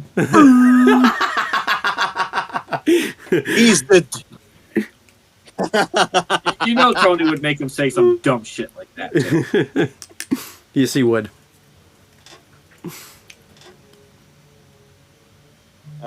Then they show the video package of the Royal Rumble being next year in Riyadh, Saudi Arabia. I think it's awesome. I don't fucking care. If you don't want to watch the show, don't fucking watch it. I don't care. Stop complaining about it. I am of the same mindset there. Yeah, if it was fucking watch it or don't watch it. Stop fucking complaining on Twitter about it. Who gives a shit? No one cares about you. Watch the show or don't. I don't give a shit. Yeah, if this had been like a few years ago, back in like 2020, maybe even like 2021, obviously I think we would be having a different conversation. But the past few Shawty shows have been awesome, and even if the culture isn't actually different, when WWE goes there, I can pretend for a little bit that it's different because you just feel something that WWE brings out the best in them. The woman can compete there. Sami Zayn can go there now. That's not an issue, and he's beloved there now and everything like that. And the past few Saudi shows have been pretty awesome lately. Crown Jewel was pretty awesome. Well, maybe not awesome because they had that whole championship thing, but it was still pretty awesome. And then what was the one where Cody fought Logan, Kid and Queen of the Ring? That was a really good one. Another really good one. The last like 4 to 6 shows in Saudi have been very, very, very good. Yeah, and I think you have the WWE experience there. That's been pretty cool. And again, I feel like it's different now than it was the first time. The wrestling fans can actually go there and have a good time. The first show, it was just like I don't even think it was just the government that was in front. But if you was, yeah, so it was the government. It was the royal. The royal Saudi family just sitting in the first 20 rows, and it was like the kids were into it, but like the dads were like on their phones, like not even remotely even looking at the ring. I saw that they had one of like the like older Saudi people, like one of the dads, like was just you could see him not even paying attention. He literally had his head in his phone for the entire show. Right. So Like he didn't even remotely give a shit. So the culture's just different when they. So the culture's just different when they go to Saudi now. So I'm cool with them going to Saudi for the Rumble. I think they were going to eventually. Yeah. And you know, if you don't, if it's just 1 year, whatever. But they have to do a big show there at some point, type of thing, because you know. Yeah, obviously they're still under that contract. It started in 2017, so yeah, 2 more years. Right. So I think it's the writing's on the wall that this is going to lead to a Saudi Arabia WrestleMania. So, eventually, if you're watching and this pisses you off, get ready because it's coming, whether you like it or not. Yeah, you're tied to the tracks, and the freight train is a choo-choo-chooing. They're gonna at least do one of the big four, like in there. Like they're gonna get every one of them. Also, especially considering the fact, like, you know, this is gonna sound weird, but also like, why are we gonna take away someone's ability to go to? Because the Saudis, this is like the only chance they can really go to wrestling events without having to travel far. Like this is it. Like for the wrestling fans, anyways. So if this is, you know, I'm not. That would be like asking someone like not to come like, you know, here to wrestling events or there. It's a money-making opportunity for WWE. Yeah. This is a capitalist business. You have to make money to survive. And the Saudis are paying WWE billions of dollars to come to their country. So it is a capitalist business at the end of the day. Any form of sport is a capitalist business. There is Saudi money in just about every sport. Pretty much. Yeah. So if you don't like it, too fucking bad. It's the way of the world right now, and you know we all have our opinions. Based on my personal observations, Saudi Arabia's had their issues. Oh, but very. I would say I don't agree they have with any of their demonstrated fucking... trying to go in the right direction. I'm not gonna go further than that. WWE has been trying to help in that area, but I do not agree with most of the shit that goes down there. No, I don't it's have. Ass backwards, shitty country still, but they're making strides to improve. Like, first of all, women weren't even allowed to wrestle on the show. What do they do now? They have prominent matches on the show every year. Yeah. So, oh wow, they can't wear their slutty ring attire for 1 fucking week. Oh wow. Big fucking deal. At least they can fucking wrestle there. Right. Like it really come a long way. It doesn't mean that I support Saudi Arabia. I don't. I think it's a fucking shitty country. But I'm over the whole bullshit. I just look at it as a spectacle. It's a fucking spectacle. Crown Jewel has been really good recently. In the last 4 to 6 times that they've been there, it's the shows have been WrestleMania level or SummerSlam level of good. Yeah, I agree. But yeah, it's going to be controversial. This partnership is always going to be controversial no matter what, and it doesn't seem like it's ever going to end. So if you don't like it, don't watch the 2026 Royal Rumble. I don't know what to tell you. I agree. Yeah, pretty much. That's all there is to it. So they go out through the arena, and they've had this really, really awesome drone shot in the Intuit Arena where it was really fucking cool. Yeah, I like that. And they showed, the SmackDown skybox that was there with all the SmackDown superstars that were there. They showed a bunch of celebrities at ringside. Gabriel Iglesias had a Netflix special they plugged. Michael Shea was there. Ashton Kutcher. Just a bunch of celebrities. And it really, it was cool. It was a fine enough segment. And then they, Rey Mysterio they showed. He had a really sick Eddie Guerrero t-shirt on that he showed. Yeah. And the War Raiders were sitting with him, and LA Knight was sitting with him. They all got shown on the Jumbotron. They all got a big ovation. Wale was shown. So they did a weird thing where with it was Nikki but not Brie for some reason. Yeah, I don't know what happened there. That's one less each. Yeah. They did a really weird thing, by the way, where, like, they did this again later, but it was really funny this time.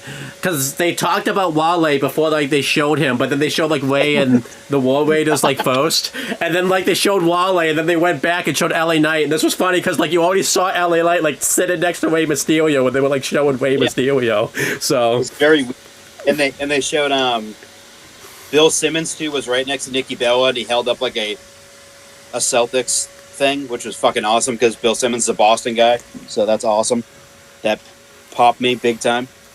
But yeah, overall, those were fine. Yeah. They show like I'll go over it now, but they had Gabriel Iglesias basically plug his Netflix special, and the New Day got upset because they're fucking crybaby bitches. And they basically said no one's gonna watch it, which a lot of people now are gonna watch it now. Great plug. Yeah. Great job, New Day. You want people to watch it. Awesome. There's a funny thing that happened too. They showed another celebrity, and she like waved at the camera, and then like the camera like stayed on her for like a good 2 minutes. Oh, like, that was Topanga. That was Danielle Fisher. Yeah. Yeah, they didn't so funny. acknowledge Eric Matthews. Yep. Hell. But it was awesome. Like Danielle Fisher didn't even realize she was like being like filmed like after that. Like she waved and then like went and like continued watching like the show. Really weird. But then basically Gabriel Iglesias and then the Alpha Academy came in, and then Gabriel Iglesias led the New Day sucks chant, and then they left. Yeah. And that pissed off a lot of people. Too bad. Get over it. Stop crying about it. It's a fucking. They're in a partnership with Netflix. It's the premiere. Who gives a shit? Yeah, it's fine. It was fine. It served its purpose. You have a bunch of celebrities in the crowd. They're gonna show them to plug their shit. Get over it. It's 1 week. Yeah, I'm fine with it. And then we hear the fucking trumpets, baby. Trumpets man comes out. Who? I didn't see anything. Yeah, you can't see him anyway. Did you guys? It was just a pair of shorts. Yeah. And a t-shirt, hat, and armbands. From the video game. So it's from the video game. I don't know if you know, like the guy you face, the John Cena you face in the video game that you can't see. You can't see him. But John comes out and he basically says that he wants to be a 17-time champion and to break the record, but he says it's never going to happen. And then he goes into this whole spiel about the Royal Rumble and how he could enter into the Royal Rumble and then win the Royal Rumble, and that'd be his ticket to WrestleMania. So that's basically like a neat, like a different way of saying he's entering into the Royal Rumble, which he is. So he's going to be in the Royal Rumble, and to be honest, there's already plans for him to face Cody, so I would assume that is for the undisputed WWE Championship. So I think Cena is winning the Rumble to face Cody at WrestleMania, because Cody wants that match and has desperately wanted that match ever since he's come back to WWE. But overall, I thought, another really great segment following off that Rock one at the beginning. This one, we got, Cena kicking off his farewell tour, and just seeing him out there with the towel. It's very surreal, and it's very odd, and it's very weird. And I'm pretty sure it's going to feel like that the whole year. Yeah. That where after 2025, we're not going to see this man wrestle ever again. And it's going to be so surreal. And not just that, we're not going to see him in this attire anymore. He'll just be in a suit and tie now and everything like that. So it's going to be very, very odd after this year, but he's going to have a great 2025. I know he is. He put a lot of thought into the list that he has. He's probably not going to announce the list, which would be smart. Just keep everyone guessing. But yeah, after 2025 comes to a close on December 31st, we will no longer have John Cena as an active wrestler, and it's going to be so fucking weird because I saw him from day one in WWE in 2002 until now in 2025, and it's going to be so fucking weird when it's all over. Yeah, this is going to be weird. his promo was really good last night. I like that they brought up that like losing streak that he's had because that was a big thing he talked about in the build up to the Crown Jewel match with Solo and everything like that. So I'm glad they brought that back up again because television losing streak. Yeah, People were like, "Oh, but he beat Dominic at a house show 2 years ago." I'm like, house shows aren't canon, dude. Learn to read between the lines. But this was wonderful. I don't know if he's going to win the Rumble because, he is going to be an Elimination Chamber. So, like, I could see him going into the Chamber and winning that, too. Because he's already advertised for the Chamber. That would give him something to do. He could be one of two things. Like, he comes close to winning the Rumble, but doesn't win. And it seems like all hope is lost for him. And then he, enters in and wins a shot to go to WrestleMania at the Chamber. Yeah. Or he could do or he could win the Rumble because, obviously, that would be pretty cool because, he could pick the champion he wants to face. And even though it's probably going to be Cody, Gunther's a big match that everyone wants to see too at WrestleMania. We don't really know Gunther's path because obviously everyone had penciled in Cena and Gunther, but it'll be kind of cool to see what path they go down there. But yeah, I'm looking forward to seeing this final one of John Cena, and this would be cool. Steve, what'd you think of this promo and everything like that? I was a big fan of it. Part of me wished he had just come out and wrestled a match and then cut the promo because I would have rather his, farewell tour kick off with an actual match. But I get that they want to keep him as an attraction and they probably don't want to risk injury, but I'm sure post WrestleMania he'll probably start doing a little more in-ring stuff. Yeah. Yeah, for sure. I'm not against the idea of Cena versus Cody. However, between the two, I would much rather see Cena versus Gunther. I think that match has more of a draw to it because it's a title Cena's never won. So, he can say, I say what I mean when I'm talking about looking forward to the future. And I've won that, I'm a part of that title's history. I'm in the books. I have no relation to this belt, and I want to be related to it, so I'm taking it. Yeah, that'd be cool too. And that's why he goes after that. You can also have Gunther versus Cena at SummerSlam in a champion versus champion non-title match. Or Survivor Series if you want to really put it off. Or that Crown Jewel, because they're doing that Crown Jewel thing every year now, where you get that title and like that win type of thing. So yeah, I've heard the theories on is Cena really going to retire or is he going to finally turn heel? Only time will tell. Ordinarily, that's something I would just push off to the side and say, nope, we've been over this a million times, but considering this really looks like it's the end, I'll give it a little bit of water. Just a little. It definitely is the end because we've been seeing him so little in recent years. I just think he's at peace with the fact that he's done. And I love the guy to death. He's been my hero since I was a little kid. And his in-ring work was slipping a little bit. So the WrestleMania match he had against Theory I thought was made a lot better than it was. Kind of disappointing. But it's definitely I think he's definitely done. I don't think he's going to come back as a heel. I just think that he's such a big name in Hollywood that's becoming more of a priority. Before they were parallel. WWE would be a priority, Hollywood would be a priority. WWE Hollywood on the same level. And for the longest time, it was WWE and Hollywood was kind of a distant second. Now it's Hollywood's here and WWE's kind of creeping up, but not nearly as much of a pride for him anymore. Chris, you gotta be more specific than that when you say here. You're not on camera, so you can't. No one can see your hands, what you're doing, and all that type of stuff. Yeah, you're not supposed to. But yeah, they were on the same level for the longest time. It fell back a little bit. Hollywood pushed far ahead. But this year, we got him, baby.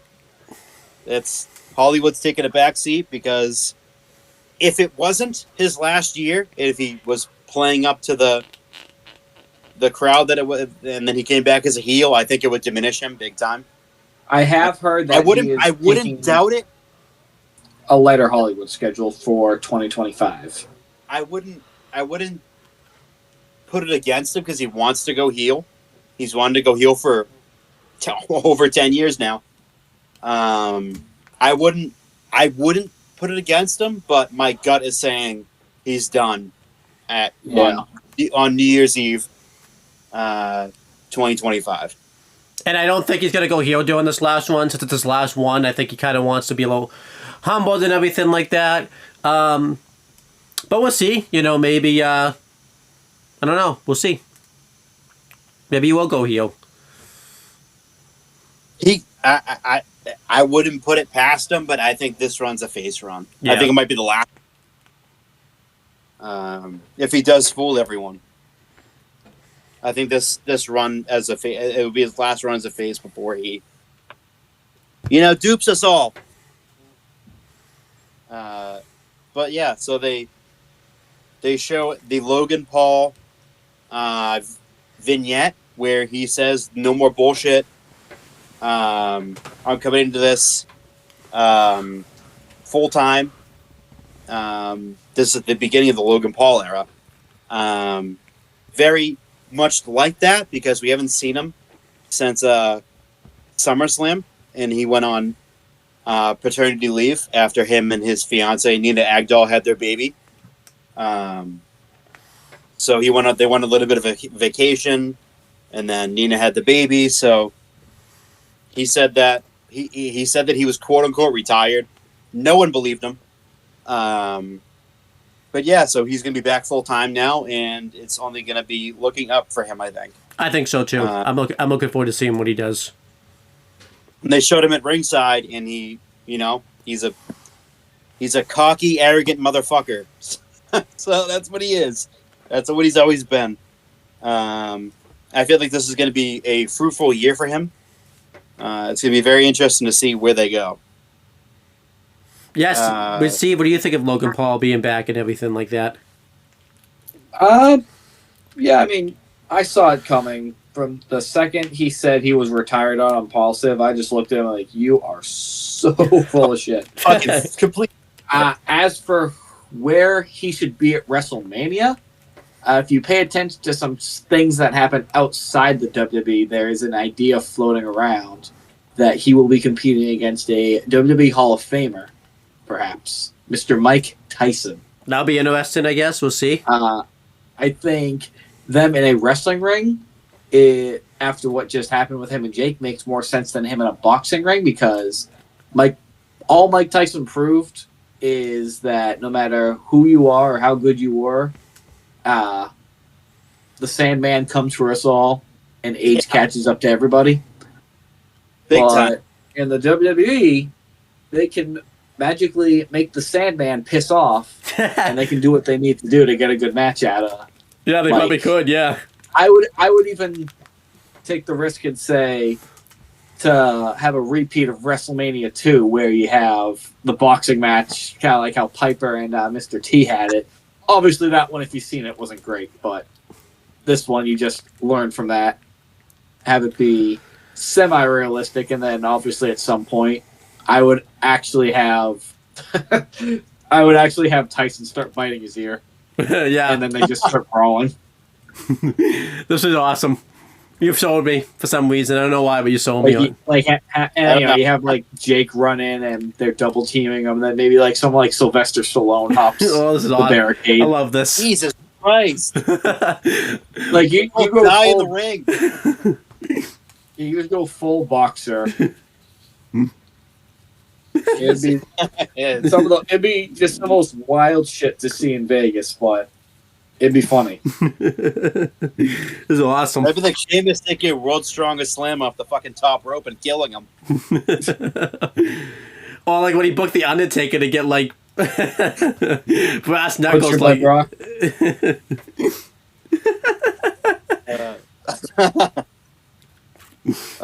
So next we have the Women's World Championship match. It's Liv Morgan with her cronies Raquel Rodriguez and that little fucking pissant piece of shit, fucking Shipmanic Mysterio.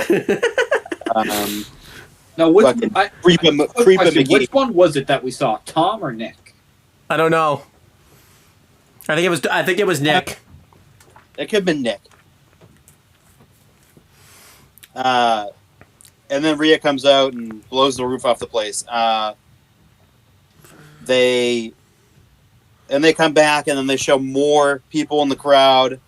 They showed Seth Green. And this one, someone said this, and I laughed fucking hysterically. They flipped the hat, and it's fucking Macaulay Culkin. Oh yeah, I was saying like that's fucking Kevin McAllister. And so I saw this, and it made me laugh hysterically. It was like, he got a bigger reaction than anyone in AEW. And I was...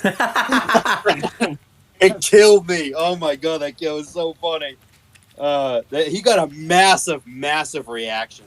I mean, outside wrestling, if you know Macaulay's story, obviously he's a very beloved celebrity now because of all the shit he's gone through in his life and how he bounced back from it. Yeah. Yeah, he did. Yeah, being like a child actor. Actor. They He dealt didn't with show him Michael in the Jackson crowd, during but, his questionable years. Oh yeah, Obviously he was hooked on drugs for a while, but he got himself clean. He's married to fucking Wendy Wu from the Disney Channel now. Yep. He's living the dream. Yeah, he is. He got a Hollywood star, and his speech, he just made it all about everyone else that helped him get clean. Yeah, he has a great story. Like, and they didn't show. They briefly showed him on camera, but his brother was there too, Kieran Culkin. Yeah, he was there. He was ringside, by the hard cam side, and someone pointed out. I'm like, oh yeah, that is Kieran. Kieran Culkin will always be responsible for one of the best movie quotes of all time from Scott Pilgrim. Kick her in the balls. AK every time I see Nia Jax, what I end up shouting. And people didn't realize for the longest time that Kieran was actually in Home Alone. Yes, he's Fuller. But ever, yeah. like he's such a small role in it. Yep. And then they showed O'Shea Jackson Jr. For you don't know who he is, that's Ice Cube's son. Yeah. He's Den of Thieves 2. He's in that movie. He also hosts a wrestling podcast that's a subsidiary of the Rich Eisen show. Oh yeah. It's really good. They have Punk on it. Yeah, I like it a lot. A while back. It's a really good podcast. I recommend you watch it. O'Shea's the man. I like it, yeah. And then they showed what they called the women's tag team champions, Bianca Belair and Naomi. I guess they kind of forgot about Jade there for a second because Naomi just kind of took over and didn't actually win them. Yeah. And X-Pac was right next to them, which is awesome to see. They showed him twice. They showed him twice. Michael Cole made mention of that. They showed him twice. This year needs to happen. X-Pac needs to make history and become the first 3-time inductee. Oh yeah. Oh yeah, because he's not in it as himself yet. Yep. Is he in as the 1-2-3 kid yet? Nope. He's No. in as X-Pac for DX, and he's in as 6 for NWO. He's not in solo. Right. Yep. He's not in. Yeah, he's not in as the 1-2-3 kid yet. Nope. Wow, so he can go in 4 times. Let's do it. We need a petition. 1-2-3 kid. He had one of the biggest wins in Raw history. He probably is the biggest win in Raw history. Because everyone thought he was a jobber. He's got everything he's ever wanted, and he'll never give that back. Yeah. They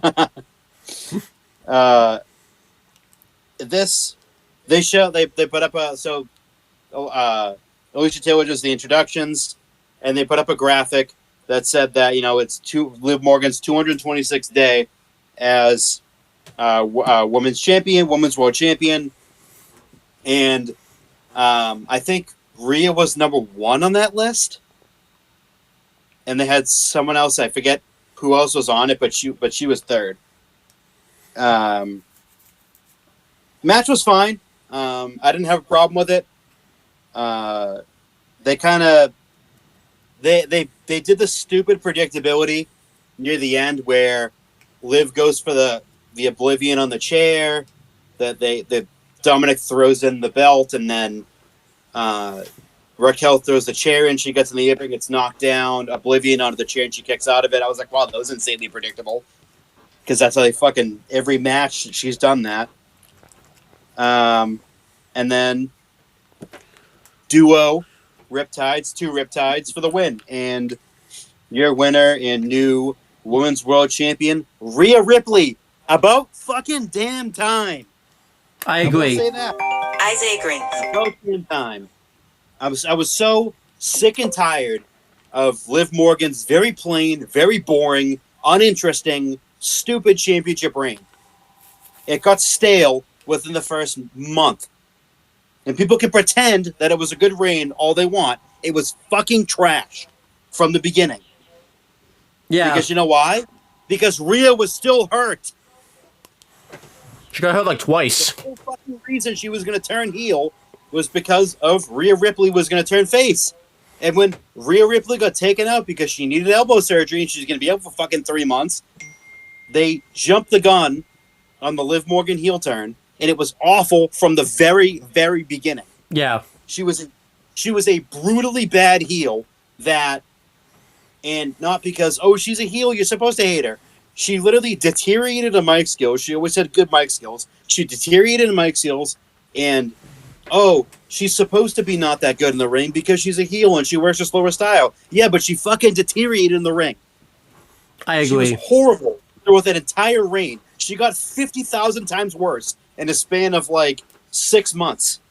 Or 226 days, or whatever the fuck how long the championship reign was again. I think it was 220. Yeah, 226 days. She was champion. And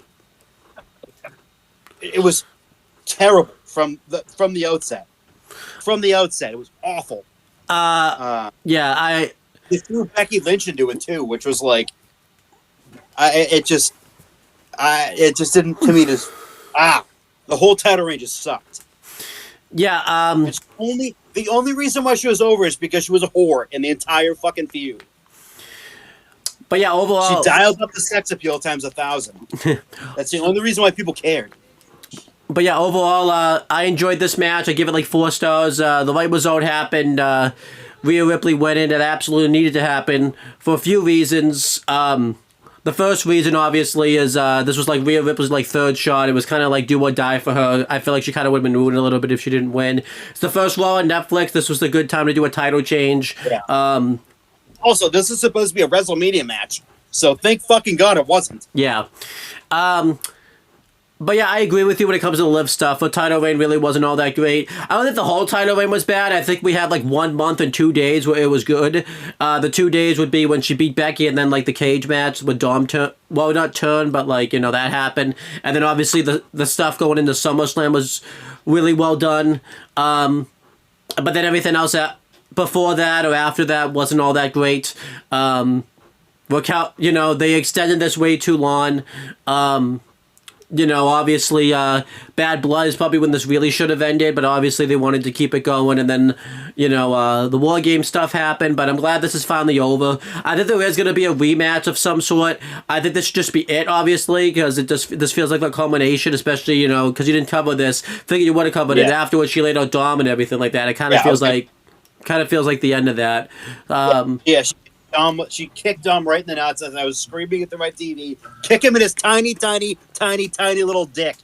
But overall, I thought this was great. This was 4 stars. Rhea Ripley should be the Women's World Champion. Now that it's on Netflix, she's really marketable. She's, you know, she's on the all. Like I said, they're in 2 different stratospheres. Yeah. In terms of popularity with, like, the younger audience.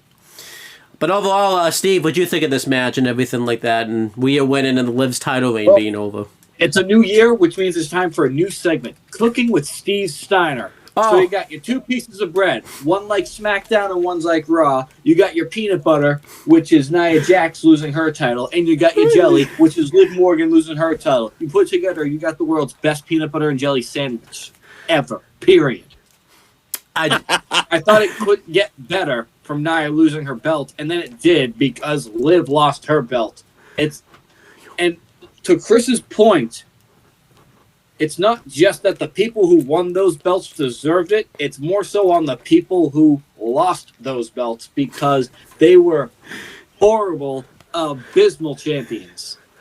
I gotta call something out. Liv, You're calling this cooking with Steve Stein. You don't cook a peanut butter and jelly sandwich, though. You don't cook a peanut butter. Okay, you could toast hey, it. when it's this good, you do cook the peanut butter and jelly. You know why? Because fuck Nia Jax and fuck Liv Morgan, Hey. and to hell with both of their title reigns. That's when you get to cook a peanut butter and jelly sandwich. Right, if that's, I will give you that one. That's 1 point for you. I would have, if Solo Sikoa won and I had to acknowledge him as tribal chief, I'd be okay. If John Cena came out and said, I'm hurt, I can't do the retirement tour, that would suck. That'd be a huge bummer. I would be okay. If Liv Morgan won and was still champion, I would not be okay. I would not be okay. But now it's all okay because Liv lost and Liv is no longer the women's champion. I am so thrilled to be saying that. I am so happy. I am She was beyond a horrible ecstatic. champion, much like Nia Jax. Do the rematch at the Rumble and move on. Yeah. Yes. Be done with it. Be done with it. And I'm done. the only further thing I'd like to see from this storyline is the one-on-one match between Rhea Ripley and Dominic Mysterio. Yes. Yes. Where maybe Boss match Maria. Make this from here. You do a trio of matches for her as champion. You do the rematch against Liv, and then you can do one-on-one with Raquel Rodriguez, and Rhea plans it so Liv gets in the Elimination Chamber and she has the match after, so Liv's too beat up to be in Raquel's corner, which, costs her the match because Rhea can beat her fair and square. That builds tension there. And then ultimately it gets to the point of Rhea being like, you know what? I'm willing to put it all on the line. I will forfeit the belt and wrap it around Liv's waist, Dom, if you can beat me at WrestleMania. I love it. That would be very interesting. Add some juice to the feud for sure. I think it just needs to an end. I don't think it's the juice that that you care about, Chris. I think you just want to see Dom get his ass kicked by Rhea Ripley at WrestleMania. I think that's He should get squashed. And yes, I know that might take a little bit of shine off the fact that Rhea's now the champion, but you know what? For what it is, that it would be Rhea versus Dom at Mania, it's okay. You can just make Tiffany's title defense mean that much more, whoever it's going to be against. Oh yeah, Yeah. absolutely. And right now, I'll just put it out there. It's either going to be Becky or Charlotte. They're the only two people I see winning the Royal Rumble right now. I think Charlotte, because I think she's going to come back as a heel. I'm cool with that. Face or heel, I don't care. Just get rid of her god-awful new theme song. It sucks. It's probably going to be a new theme, to be honest. It might be worse. Can't be worse than Shinsuke's. Right. Oh, they could just go back to her fucking the other theme that she had. Yeah, her other one was great. But yeah, Chris, there's something else that happened after this Women's World Title match that I think you want to talk about. Yes. So I love the fact that Rhea kicked him in his fucking tiny ass little dick and hit him with a riptide. That was the best thing ever. And all of a sudden, for some reason, American Badass comes out out of no fucking reason why. Very random. Taker comes out, and they do the fucking arm thingy on the down the aisleway, and then they look back, and then they leave. That's his fucking sign of approval, I guess. That's fine with me. Really, it was very odd, but at the same time, it was like, okay, like it's kind of cool that she got the seal of the approval of the Undertaker. And if he wants to be there, he's allowed to be there. He wants to show up and have some fun. Let him have some fun. That Rhea Ripley said she's gonna rub this in Damian Priest's face now. It's not very nice. That's kind of mean. So That is fucking I mean, it's Liv and Dom. That's two people. You need two people for a tag team match, playa. And that team match will include The Undertaker. Teddy Long should come out and make that match too. He should. I don't know about that. About what? Teddy Long coming out to make that match, or that match even happening? That match even happened. Yeah. But they showed the SmackDown Skybox next, and the New Day are there because they're assholes. They weren't happy to be. They weren't very happy there either. They were kind of mad. Yeah, because the whole locker room hates them. And then they hype up the return of Madison Square Garden for Monday Night Raw on March 10th, leading into WrestleMania. It's about a few weeks. It's probably the only time that they're actually in the United States in leading up to the road to WrestleMania. Yeah. So they cut back to the GM's office, and Adam Pearce is in there. You know, he's talking with Bayley and everything. He looks very happy.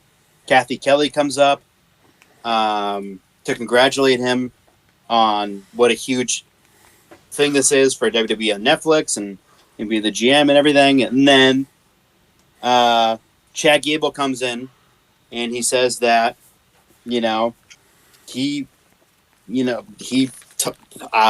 coached these people and he coached up the creeds and he's bragging about it. And he says something, I think he cues in about wanting to face a luchador or something like that. And then Adam Pearce gets on the phone and he says he'll have a luchador ready for him next week on Monday Night Raw. Mm-hmm. And we kind of know who it is. Yes, we do. It's going to be Pentagon. Because on I think it was Instagram today, Chad Gable came out and said that I can't wait to fucking rip off his stupid mask or something like that. Or he's going to wear a stupid mask. Or something to that ilk. It's gonna be interesting. He said, "Wonder how stupid his mask is gonna be." I wonder who that's gonna be. I'm looking. Then Pearce said he's gonna make the call. So next week it's Chad Gable versus who we presumably be is Pentagon Jr. I'm looking forward to this. I'm excited about it. It's gonna because he's either gonna be in the tag match with Ray or he's gonna face Chad Gable. It's one of those two matches.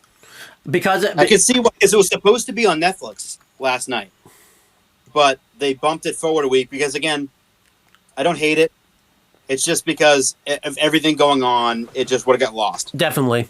I'm looking forward to this, though. I think he is going to face Chad just because, that's a mystery thing. And it would be kind of weird if it wasn't, because I don't know. I guess it could be Axiom, though, too, because you could call it up from NXT, but he's still kind of the tag champ and stuff, so it'd be kind of weird. Yeah. So, and Axiom could it's a match that would make sense to Axiom. Yeah, but I feel like Axiom would be kind of just. I want to see Penta. I think Axiom would be kind of disappointed if that happens. So, I think Axiom fits more into the Rey Mysterio tag match. Yeah. But it's going to be very interesting to see who it is. We obviously saw that it was Penta, his logo popped up, so finally his name was put to it. So, and, maybe once his fucking brother is not held hostage anymore, he might be able to come and join him. Yeah. Steve, what do you think of this? What do you think of this backstage segment? Who do you think the mystery luchador is going to be that faces Chad Gable? I think they have set themselves up for it to only be Penta. Anyone else, it's just not going to work. It has to be Penta now.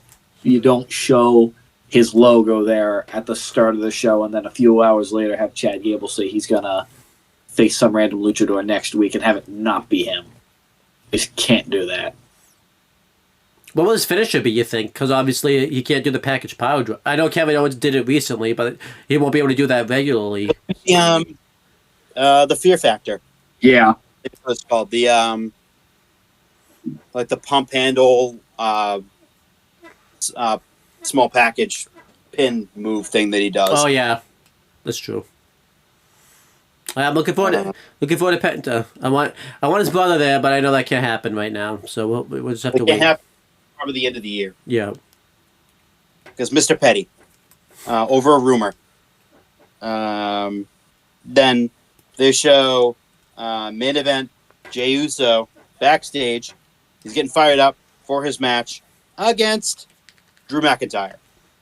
They come back from commercial break and they show that the Rock was backstage, dapping everyone up. He was on Instagram Live with going around and drinking vodka straight out of the fucking bottle. Insane. Mm-hmm.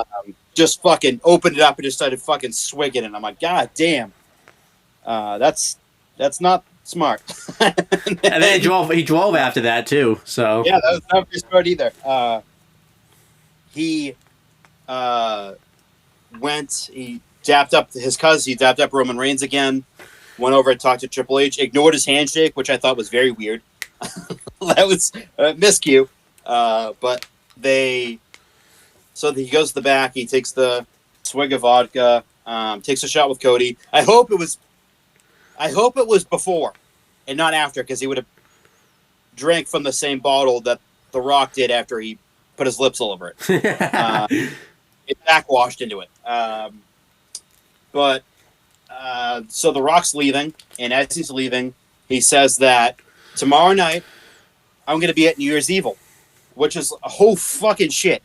We might actually get, which is tonight, because it's Tuesday when we're recording this, is New Year's Evil. Yes, it's on in like 5 hours roughly. 4 hours almost. And it's going to be interesting because we might get a father-daughter segment together, which is going to be very interesting. I think it will be. But yeah, I thought overall, like, that segment was very good with The Rock. He's very babyface now, which is like almost in stark comparison to where he was a year ago. Very odd. But yeah, I liked it. I thought it was a fairly good segment and fairly good Instagram Live. I didn't even know he was live. I don't think anyone did. Yeah, it didn't pop up on our notifications or anything like that. So, Steve, what'd you think of this Rock thing? His Instagram Live. I think I sent it to you earlier, so I don't know if you had a chance to watch it or not. But I saw it as it happened last night. I thought it was very interesting. The fact that he's going to NXT tonight is going to be very interesting. Obviously, you cannot have him go to NXT without a run-in with Ava Raine. It's going to be very interesting to see how it plays out. I think it's just Ava. No Ava. No Raine. It's just Ava. Right, yeah. So she's just rainless. No Raine. It would be weird if they called her Ava Johnson. That'd be very awkward. The Pebble. The Stone. I don't know. It's a pretty big. Oh, that's what Ricky Starks was like. They were calling him the Pebble because of all the comparisons. The comparisons to The Rock, so they were calling him the Pebble. That's awesome. So they go to the crowd, and Vanessa Hudgens, they showed her. Yep. She yeeted. She also yeeted a baby out of herself not that long ago.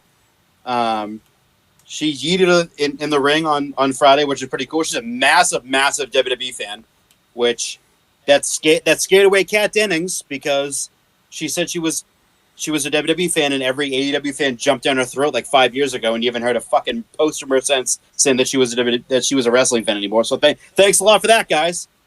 Yeah, great. I guess they show Vanessa Hudgens. She had a shirt on. I forget what it fucking said, but it was probably not appropriate. I think it was like something related to being a hot mom. And then they showed Michelle McCool. So that was pretty cool. She's a trailblazer. Awesome. They showed Io and Dakota and Lyra were all ringside. Mm-hmm. And during Jay's entrance, Io was yeeting, which was awesome. And then they played the Raw intro theme, which was played by Travis Scott, who was there. They showed Travis Scott coming through, and they showed him at the top, and he I didn't know you could do this. I don't think he could. I didn't know that you could do this on fucking WWE TV, which is awesome. because it's apparently still a PG show. Travis Scott comes out to the Raw, and his song is the Raw intro theme. And he's smoking a blunt. It wasn't a cigar. It was marijuana. Full he was on. smoking a blunt. That was and Michael Cole plugged it. So back if he did, he What goes, universe well, do we live in? He got some sage with him. Like, that was the most insane. As soon as I saw Michael Cole talking about weed, I was like, what fucking parallel universe are we in? It's so odd, yeah. It's like, it almost was like that segment with R-Truth smoked a cigarette after he turned heel. That just felt like that. Like, it felt like that, too. That was very odd. Very funny. I was dying. That was so funny. Because at first when he came out, I was like, that can't be weed. But that has to be a cigar. And I'm like, wait a minute. I'm like, he's smoking a blunt. I was like, that was crazy. So I noticed it right before he took a hit. I'm looking at his fingers. I'm like, yeah, you don't hold anything in your hand that way unless it's what it is. And so, here we go. But they made their entrance together. The crowd, once again, fucking just electric. Everyone in the arena was yeeting. Michael Cole was doing something with his hands that wasn't eating. he got up on the tape. He got up on the tape. Down. But then he talked about yeeting all over himself, and I almost fell out of my chair laughing so hard. And then he was like, "How do I get down from here?" And then he got down from the table and was sitting down in the chair, and they showed him, and he was like flailing his arms around. And he was like, I'm blowing up now. And I was like, okay, this guy is fucking hysterical. Where the fuck did this come from? Funniest shit Michael Cole's ever done in the last couple of years has been with Pat McAfee, because he's literally allowed to be himself, and he's actually very funny. Rather than being yelled at and screamed at in his fucking ears. That's probably honestly what made him deaf. Probably, yeah. Is that as Vince screaming in his fucking ear for years, 40+ years. Yeah, it was a long time.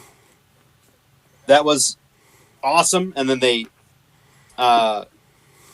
Jey Uso and Travis Scott both dapped up Pat McAfee and Michael Cole before they got down at the table. That was wicked funny. That whole fucking seeing Michael Cole standing on the announce table eating, and then saying he's gonna yeet all over himself. Maybe almost die. Yeah, it was awesome. I loved it. That was the funniest shit ever. What do you think of Michael that? McAfee really brought out the fun and funny side of Michael Cole. Yeah. Steve, what do you think of all that, this entrance and everything like that with Michael Cole and everything like that? Well, there's no way around it. He had me mesmerized.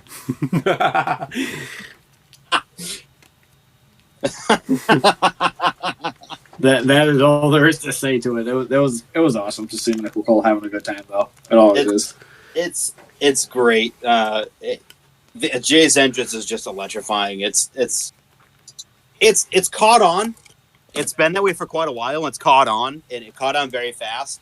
Yeah, it's just been like it's everywhere. Whether they're in Lyon, France, or whether they're in Saudi Arabia, or whether they're in Inglewood, California. Every fucking time he comes out, the fucking place goes nuts, and they're all yeeting, and he's far more over than I ever thought he would be. same. Yeah, I agree. I always loved the Usos. They're one of my favorite tag teams in wrestling history. I love them to death. They're one of my favorites of all time.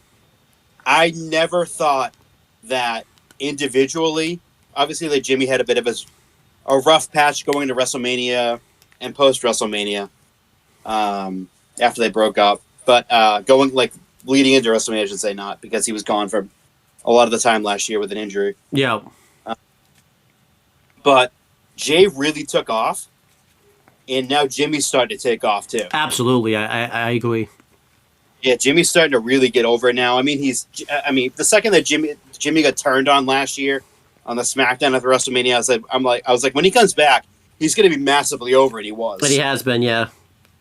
He's been super, super over. So it's been awesome to see. Then Jimmy's kind of getting a little bit of love now too. And it's funny, they kind of do like on the house shows. They've been doing kind of like Jay's been doing the yeet, and then Jimmy was doing no yeet. It was really funny. That's awesome. But just amazing. And then Drew makes his entrance. This match was good. It felt very much like it should have went on longer. Yeah, I agree. Drew mounts a comeback, goes for the Claymore kick, does the 3-2-1. Jay faints in the middle of the ring, just like out of exhaustion, falls down. Drew thinks he has the advantage. 3-2-1, goes for a Claymore. Jay playing possum, moves out of the way, rolls up Drew McIntyre for the 1-2-3 and wins the match. I felt like I like Jay winning it, and it lends more credence to Drew being pissed off. But I felt like that match could have gone on just a bit longer because I felt like the finish was a bit not sloppy, but like lackadaisical. Rushed. Yes, exactly. Rushed. Same. Yeah, I agree. I give it like 3 stars. Just kind of this match kind of got lost in the shuffle a little bit. Yeah, it definitely felt like it would have benefited had it been pushed down the road a few weeks. Yeah. Just to build it up. You could have done a backstage segment this week, and then, I mean, I kind of guess, I kind of know why they did it, was because if it had like a big match feel to it. Right. So they wanted to put it on Netflix, but they could have waited, not because you didn't want to overshadow the Damian Priest, Finn Balor street fight that they're having next week. So I would have pushed it down a little bit further. I would have done like 2 weeks from now. Yeah, I agree.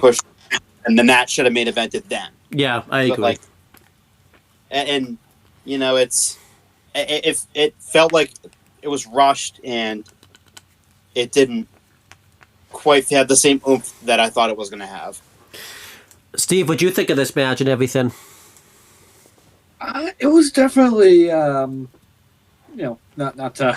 It was a good match, but it was definitely probably the low point of the night. Not that it was very low at all. It was just everything else that had been going on Raw was good, and I felt like this was kind of the slowdown. Yeah, that's just where it is.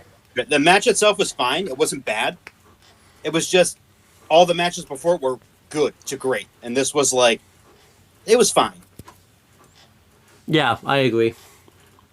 Yeah.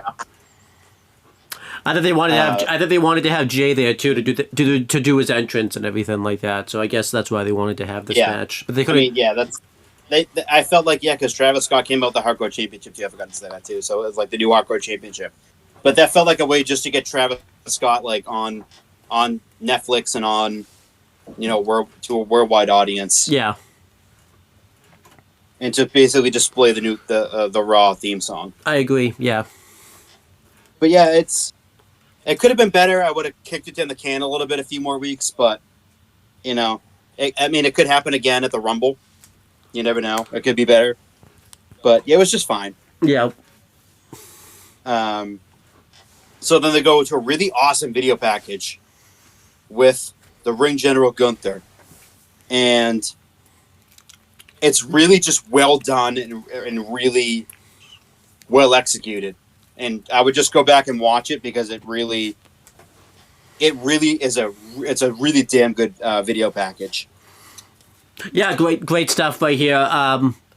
I think this video package did a lot of benefit towards him because if he had actually been on the show, I think he would have been lost in the shuffle. He would have been like really overshadowed. So I'm glad they just did this video package for him.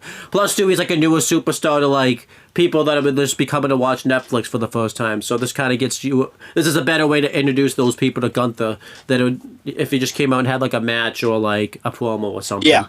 So exactly. Yeah. It explained who he was, the championship that he had. And it for like a newer audience that was like, oh, what's WWE doing here? Like I know what it is, but I've never really watched it before. You click in, you see that, you go, okay, Yeah. this guy's awesome. Steve, what do you think of Gunther's video package? I thought it was good. Good. I was just thinking about this earlier. Gunther's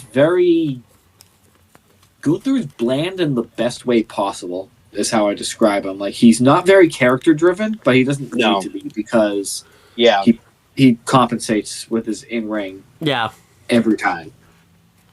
Which is good, because it allows for whoever's facing him to really dictate the pace a lot more in terms of the story building. But once the match actually starts, Gunther's taking full reign of what's going to happen. Oh, definitely, yeah. I think that in general, besides maybe a few, that's kind of like the Europeans are usually kind of bland, and you kind of have to mold them into what you feel like they should be. For every Sheamus, character-wise, there's a Gunther. So, Sheamus is extremely charismatic and, brash and braggadocious, whereas Gunther's very more reserved and, like you said, Steve, he's bland. Like, it's but not in a bad way either. Like, in a very good way. He lets the other person shine, whereas like he doesn't outshine his opponent. I agree. I went over that Gabriel Iglesias Netflix segment that would pissed off a lot of people for some reason. So Roman Reigns and Paul Heyman are walking back to their locker room when he asks Paul Heyman asks Roman Reigns when he wants the acknowledgement ceremony. And he said January 27th. And he walked into his locker room, and there was WWE 2K25 logo. Now, immediately my brain went to, okay, he's the cover athlete. Mm-hmm. So I think that's either going to be the first, because they're starting to put out like characters now, like on their Instagram page. So I wonder if that's going to be the first trailer, or it's going to be the cover athlete, or both at the same time. Both. Yeah. And they have to have the acknowledgement ceremony too, also. So, because that little bitch has to acknowledge Roman Reigns now. Hope he does. He should. He probably won't, because he's a little bitch, but he should. No, what's going to happen is he's going to acknowledge him and be like, I didn't say the other three have to, and then they're going to jump him. Yeah. I think he's going to be like, hey, I'm not fighting against you. I just don't have to save you. He's going to play I think what happens is that Roman's going to get jumped and they're going to steal the Ulafala. Oh, the Wrestling Thugs, Steve. You're gonna like that. The Wrestling Thugs gonna come back. The Wrestling Thugs Solo Sikoa's gonna come back. So it's coming. You can't do anything about it. Yeah, how do you like that, Chris? You can't do anything. You can't do anything about it. Oh, I could do something about it. I could stop Solo. I thought you were gonna say I could shut the TV off. I thought that's what you were gonna say. Well, who knows? Maybe The Rock hires. Maybe The Rock hires the new Rogue Bloodline to steal the Ulafala. They could do that again. Yeah. Well, maybe he breaks the Ulafala, like rips it type of thing, just destroys it. And he could do that. No, I kill him. Is there anything that Solo could do that would make you not hate him? Nope. Fuck him. But yeah, I like the way this segment was shot too, because you could definitely tell this had like more of like camera direction and like better lighting, because it was like it was produced really well. So, Steve, how'd you feel? It was in a very extremely well lit area of the hallway. Yeah. So, Steve, how did you feel? Because you didn't really get to talk about the New Day segment, because Chris did already. But there's nothing more to be said about it. But I mean, obviously, like we're getting to that point now. It's like, okay, we got to move on from booing him every week because now we got to get something going. But I'll, without a shadow of a doubt, say if this doesn't end with Biggie coming back, who cares? Let's fail. And He did then, it for no reason. and then what about the Roman segment? What'd you think of that? I was happy with it. I think I mentioned it to you earlier. As a gamer, I am not looking forward to 2K25. That's I just, 2K22 was a great fix from what 2K20 was, and then 23 improved upon it, and 24 improved upon that. But Yep. It's just good. It's It comes time down change to the how you formula enjoy. again. I'm at the point now where I don't think there's much they can sell me on in terms of why I should pay for a shinier version of 2K24, which is just a shinier version of 2K23, which is it's just yeah. like any sports franchise, they need to reinvent the wheel. I've always said every 3 games for a sports franchise is usually good because you launch it, then you fix what's wrong with it, and then you improve it. I agree. I think it's time to go back to maybe kind of what it was when it was SmackDown versus Raw. We could do a little more ridiculousness in it. I would like that. I think you could do that. Yeah. It definitely seems like you could.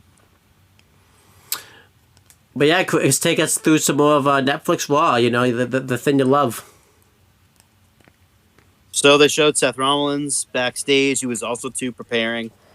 They went to one last crowd shot, I think it was, or there might have been one more. I don't remember, but Stephen Amell was shown, and they talked about his match at SummerSlam.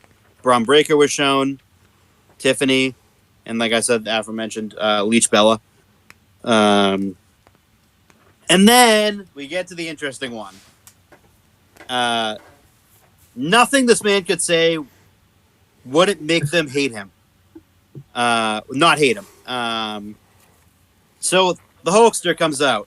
Just immediately, as soon as his fucking music hits, he's getting fucking booed out of the building. Yep. For a multitude of reasons. The fact that he's pro-MAGA, and there's a lot of stuff in his past that people just, I don't want to say won't let go, but have a hard time forgiving him for it. And they have every right to.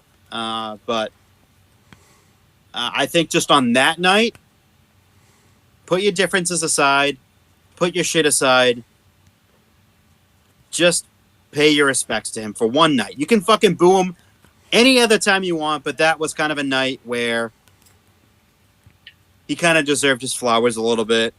He was part of the reason why they were there in the first place. He tried to say a lot of things that would get people not to boo. But it didn't work. Like bringing up his beer company and Macho Man Randy Savage and Andre the Giant. It just didn't work.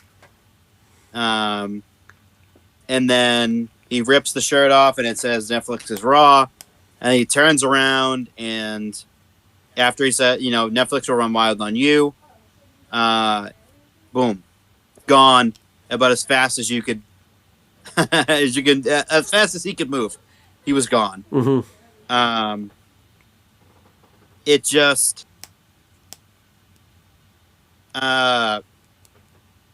it just was not a good look for WWE to put him out there in that sort of situation. I kind of feel bad for him because he's genuinely been cheered. And it just sucked to see that. Because if not for the two people, if not for Hulk, and if not for the old man, and if WrestleMania 1 fails, there is not this. Yeah. He had a hand in the reason why this is here to this day, and why that they're on the platform that they're on. He had a massive. He's a massive reason why they're on Netflix right now, and the deal was $4.5 billion. But yeah, it was a very interesting promo. He really couldn't talk because he was getting booed, and a lot of the stuff that's come out about him recently being not just only MAGA, but the fact that he's a he's just a liar. Like everything. Like I love Hulk, but like a lot of the stuff he's lied about in the past, like stuff in wrestling, people know about this shit. A lot of that played into it. Him coming off as disingenuous, too, also, and the stuff that happened, the reason why he was taken out of the Hall of Fame with that sex tape. But yeah, some people just couldn't, stomach to see him. They have their reasons for it. But yeah, it was kind of sad to see him get booed like that, but people have their reasons for it, and it was very odd because he's usually come out to very thunderous reactions. Yeah, this was odd. WWE probably should have, because Saturday night's main event's being done again. That's being done in Texas. I think he'll get more of a favorable reaction there, for the reasons we probably shouldn't talk about. This is just kind of sad, Hogan, like you've said, is the reason why wrestling's where it is today, and it's kind of sad that he couldn't get his flowers for that night. But it's understandable, he's done all this stuff that's coming to light, and some of this stuff is still pretty recent, like the Logan Paul Impulsive podcast thing also did a lot of damage to him too, where, he mentioned like stuff there that shouldn't have been mentioned, and then it's just, people are just kind of done with Hulk, it seems like, so it's just kind of pretty sad. But he did the best he could. Jimmy Hart was there too, and it's just kind of a sad thing that happened. So Steve, how do you kind of feel about this segment? This is probably like the biggest thumbs down of the whole night, and it's not even really WWE's. Well, it kind of is their fault, but not complete. It's like 50-50 their fault. So. How'd you feel about this? I'm going to keep this real short and simple to two things. Number one, I have had All-American beer. I still have some in my fridge. It's actually very good. I enjoy it personally. It's a good beer. That's all. That's one. Number two, Crimea River, California. Go fuck yourself. That's all. There you go.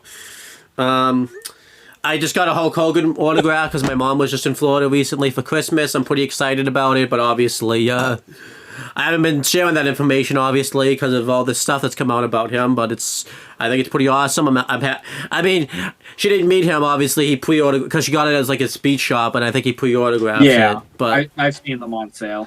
I think it's pretty cool. Obviously, that's pretty controversial to think that right now, but it's just I think it's awesome. So. Should I probably hate that? Who knows? I want to, but if you see it in the background, there might be some hate. I could get some hate for that, so we'll see what happens. Yeah, I mean, if it means something to you, that's awesome. But yeah, it's a very touchy subject. Yeah. And so next week they moved this match off of Raw particularly. Was they hyped up next week and they put it's the WWE Women's Intercontinental Championship match. It's Dakota Kai versus Lyra Valkyria. And then Sheamus versus Ludwig Kaiser. Chad Gable versus a mystery luchador. That's a interesting way to say Penta. Street fight. Damian Pierce versus Finn Balor, which would be awesome. Damian Pierce. Damian Pierce, who's that? Damian Priest. Who's Damian Pierce? Adam Pierce, actually. Older brother of Brad Maddox. It's actually Adam Pearce and Damian Pierce's it's Adam Pearce and Damian Priest's gear. Okay. That'd be awesome if that should be the match next week. That would be awesome. Yeah, they they showed Steph McMahon in the crowd. She gets a huge ovation, which is awesome. That's the first time we've seen her in quite a long time. Yeah. Seth Rollins makes his entrance. Again, they do this thing where they fucking keep making these people wait. They pump up that Saturday Night's Main Event's coming back on January 25th. It's gonna be cool. And then they show the LED, the drone thing on the outside the arena, which was cool. And then Michael Cole said that it was the highest grossing WWE show in history, which is awesome. I think that's great, yeah. It's amazing. But some people like to hate on it. Because, you kind of, to go to these events, you have to actually buy a ticket. And that allows you into the arena. They don't, go around handing you free tickets. They don't go, 17,000 seats, here you go, all free. That's not how this works. Yeah. You got to pay for the ticket. Yeah, Steve. To get into the arena. Or else they're going to arrest you. So. Right. Yeah, Steve. You got to sneak into the arena. It's just stupid that people have to find. It seems like, too, anytime WWE's got some positive news, they'll always try to find the negative in it. Like, they can't just be happy for them type of thing. No, they can't. Because honestly, if AEW started doing well right now, I would feel pretty positive about that. I feel like that's kind of like a misconception I think a lot of people are having about us right now. Like, we hate AEW, but if they start turning things around and doing well, I'll talk about it. Exactly. But yeah, Steve, how do you kind of feel about that? People are kind of finding negatives in the situation that WWE did the highest grossest gate and everything like that. It's the same. Excuse me. It's the same shit, different day. I'm used to it by now. Like I said, it's not AEW I hate. It's fan base, and I'm really I don't care much for other people's fan bases that much, but they're just such a toxic bunch of assholes. Yeah, they are so negative. They refuse to acknowledge when WWE does anything positive. Like, I've acknowledged that AEW's done well in the past. Oh, yeah. I don't like the direction they're going in. I don't think Tony Khan is as good an owner or booker as people think he is. He kind of comes off, personality-wise, he comes off as a dork, first off. Second, he doesn't... I think he is a very small picture focused person. Whereas I think Vince was toward the end was just bigger picture. He couldn't see the smaller picture, which, was why people would lose interest before he got to his finishing point.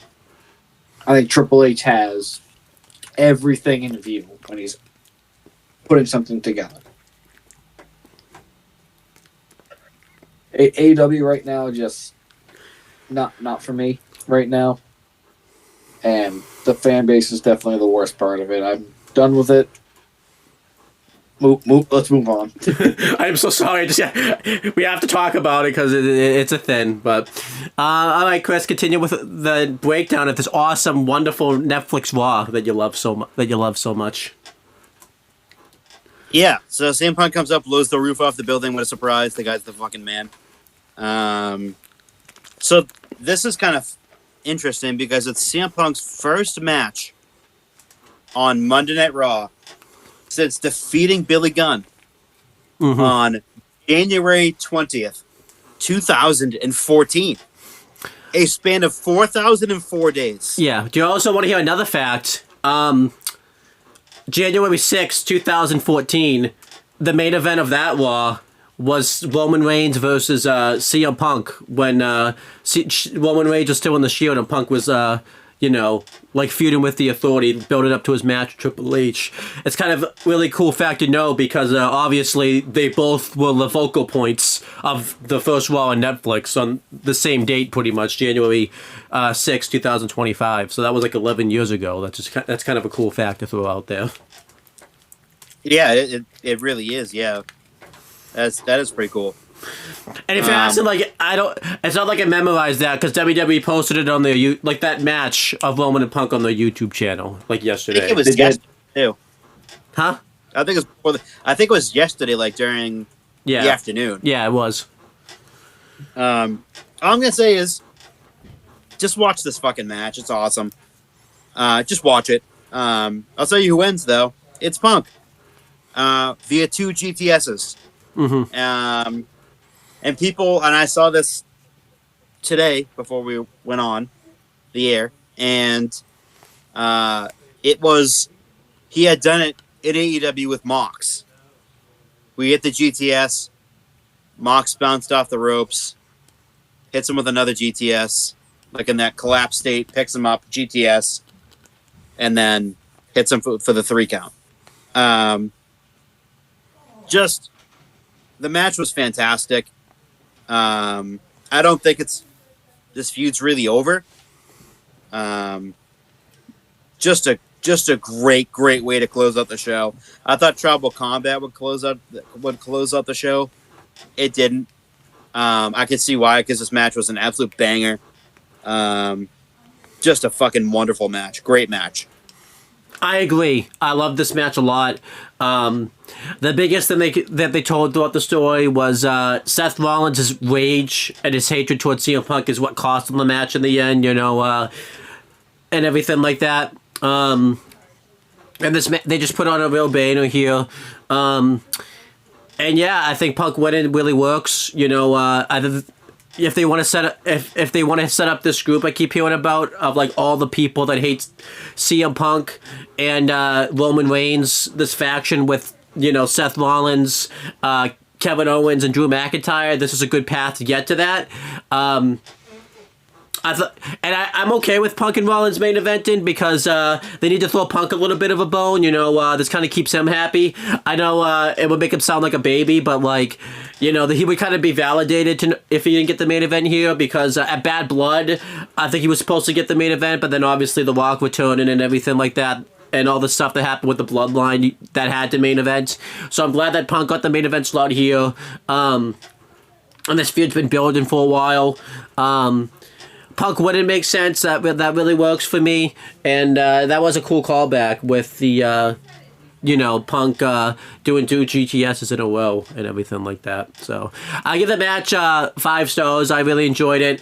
And I thought it was like a good, there was some mess-ups in the match, but I think that worked in the match's favor, actually, because this was a blood feud and the 2 guys hate each other. And in a real fight, not everything's going to look clean and neat, so I kind of like the fact that it wasn't clean and neat, even if that wasn't the match's plan or everything like that. So overall, I really enjoyed this match, and it was a great way to close out the first Raw on Netflix.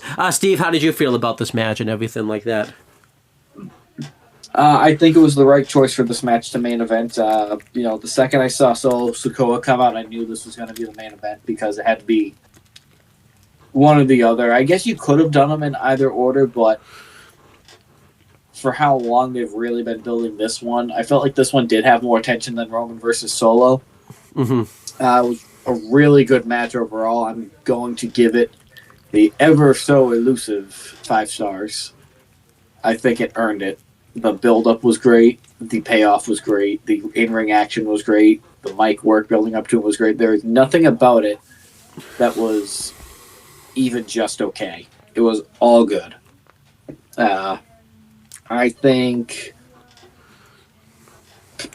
Punk winning was the right move because realistically, since he's been back, he hasn't had that, he's won, but he hasn't had that many wins. Right. So, they need to really start building him back up as a guy that, plain and simple, doesn't really lose. I think he was the right guy to win. I also don't think this is the end of the feud because there's really not much they can go from here outside of just, well, I'm entering the Rumble and that's that. We got people need to realize it's not until February and we're in January. Yeah, it's late The this start year. of January, so yeah, we got quite a ways to go until we can even get to the Rumble. Right. I don't think they're going to have a rematch anytime soon. I actually don't think there's going to be a one-on-one rematch before WrestleMania, period. Right now, the way I see things going, I think we're probably going to... So, for the record, I've seen a lot of people say that Cena's going to win the Rumble and challenge Rhodes. I think Cena's going to win the Elimination Chamber because he's been advertised for that a whole hell of a lot more than he has been the Rumble. Yeah. And he's going to challenge Gunther because I think there is more of a story to tell between Punk. I could see, and it hasn't happened since the 90s, a double elimination between Punk and Rollins at the end of the Rumble that leads to a triple threat against Cody. That would be good, too. I wouldn't mind that. But, yeah, I mean, we still don't know this favor that, Paul Heyman owes CM Punk, though. That's still up in the air and everything like that, too. That's something they haven't touched on again for a while. Yeah. So, is that going to come into play at Mania? Because, Roman needs something to do at Mania if Rock doesn't wrestle. So, what does Roman do at WrestleMania? So this would be interesting. And like you said, I was just about to announce it. CM Punk did, during the post-show, he announced he's entering the Royal Rumble. So we have 2 entrants for the Royal Rumble confirmed, John Cena and CM Punk. So that's going to be pretty interesting. And yeah, so I'm interested.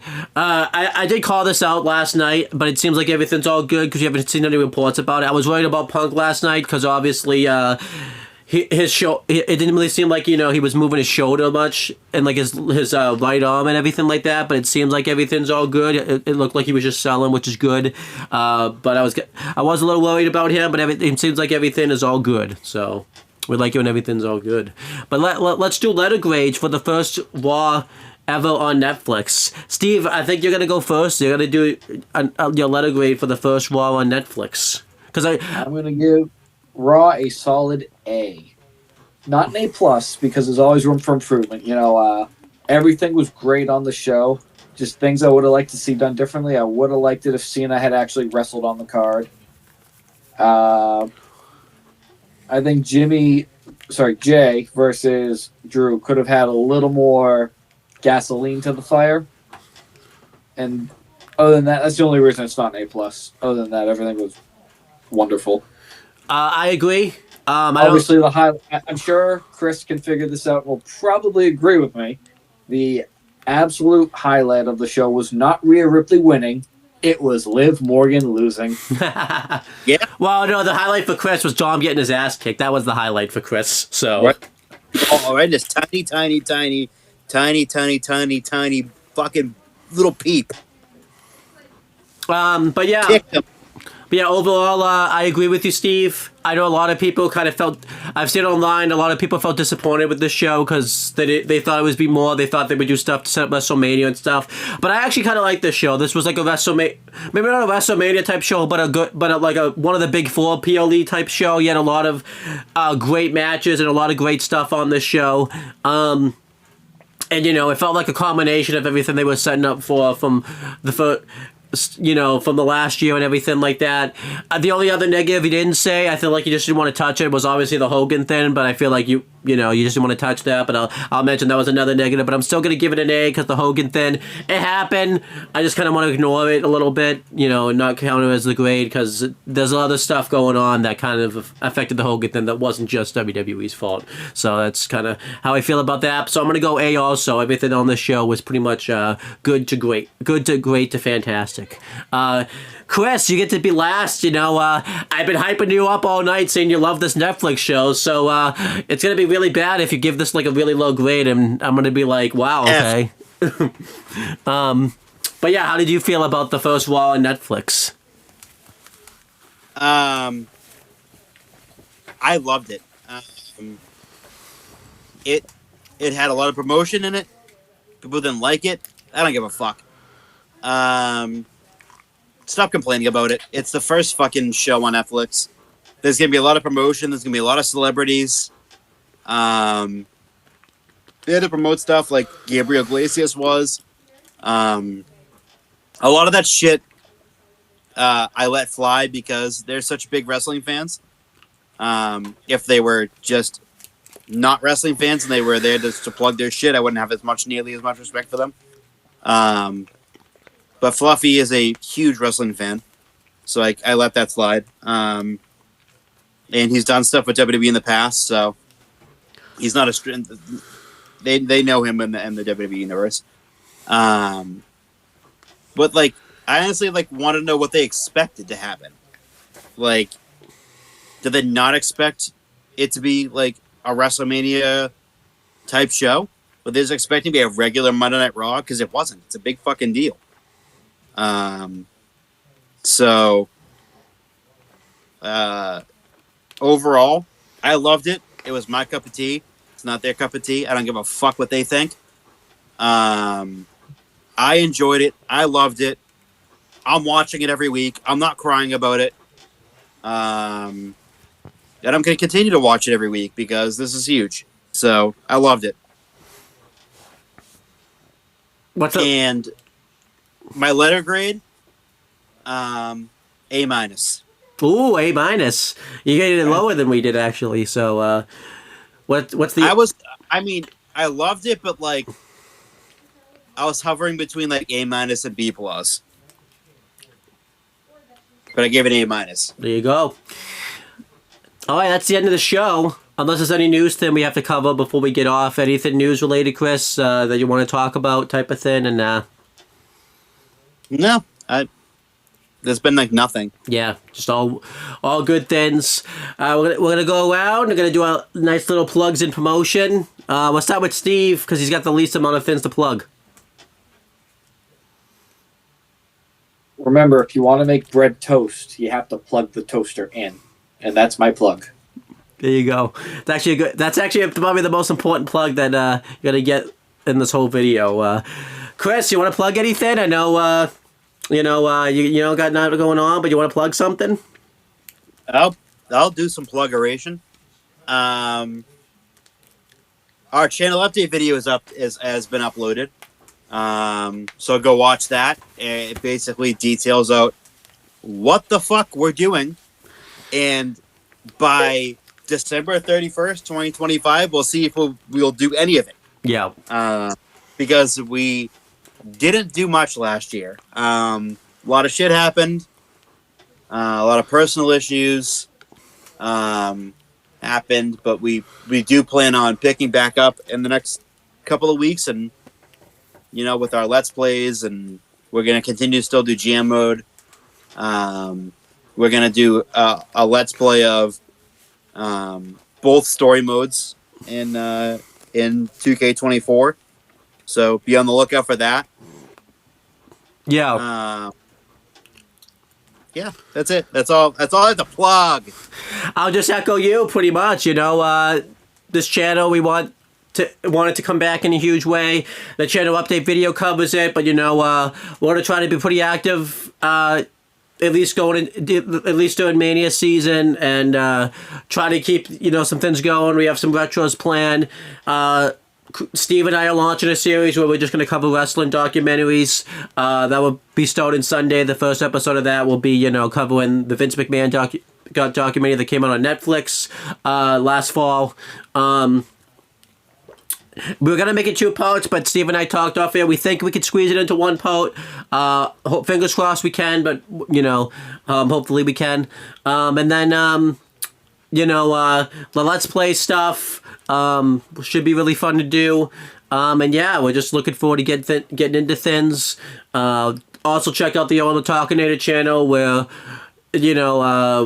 we were gonna start making videos this week, but we're gonna take a little bit more of a hiatus and get back to doing stuff next week, and do some videos there.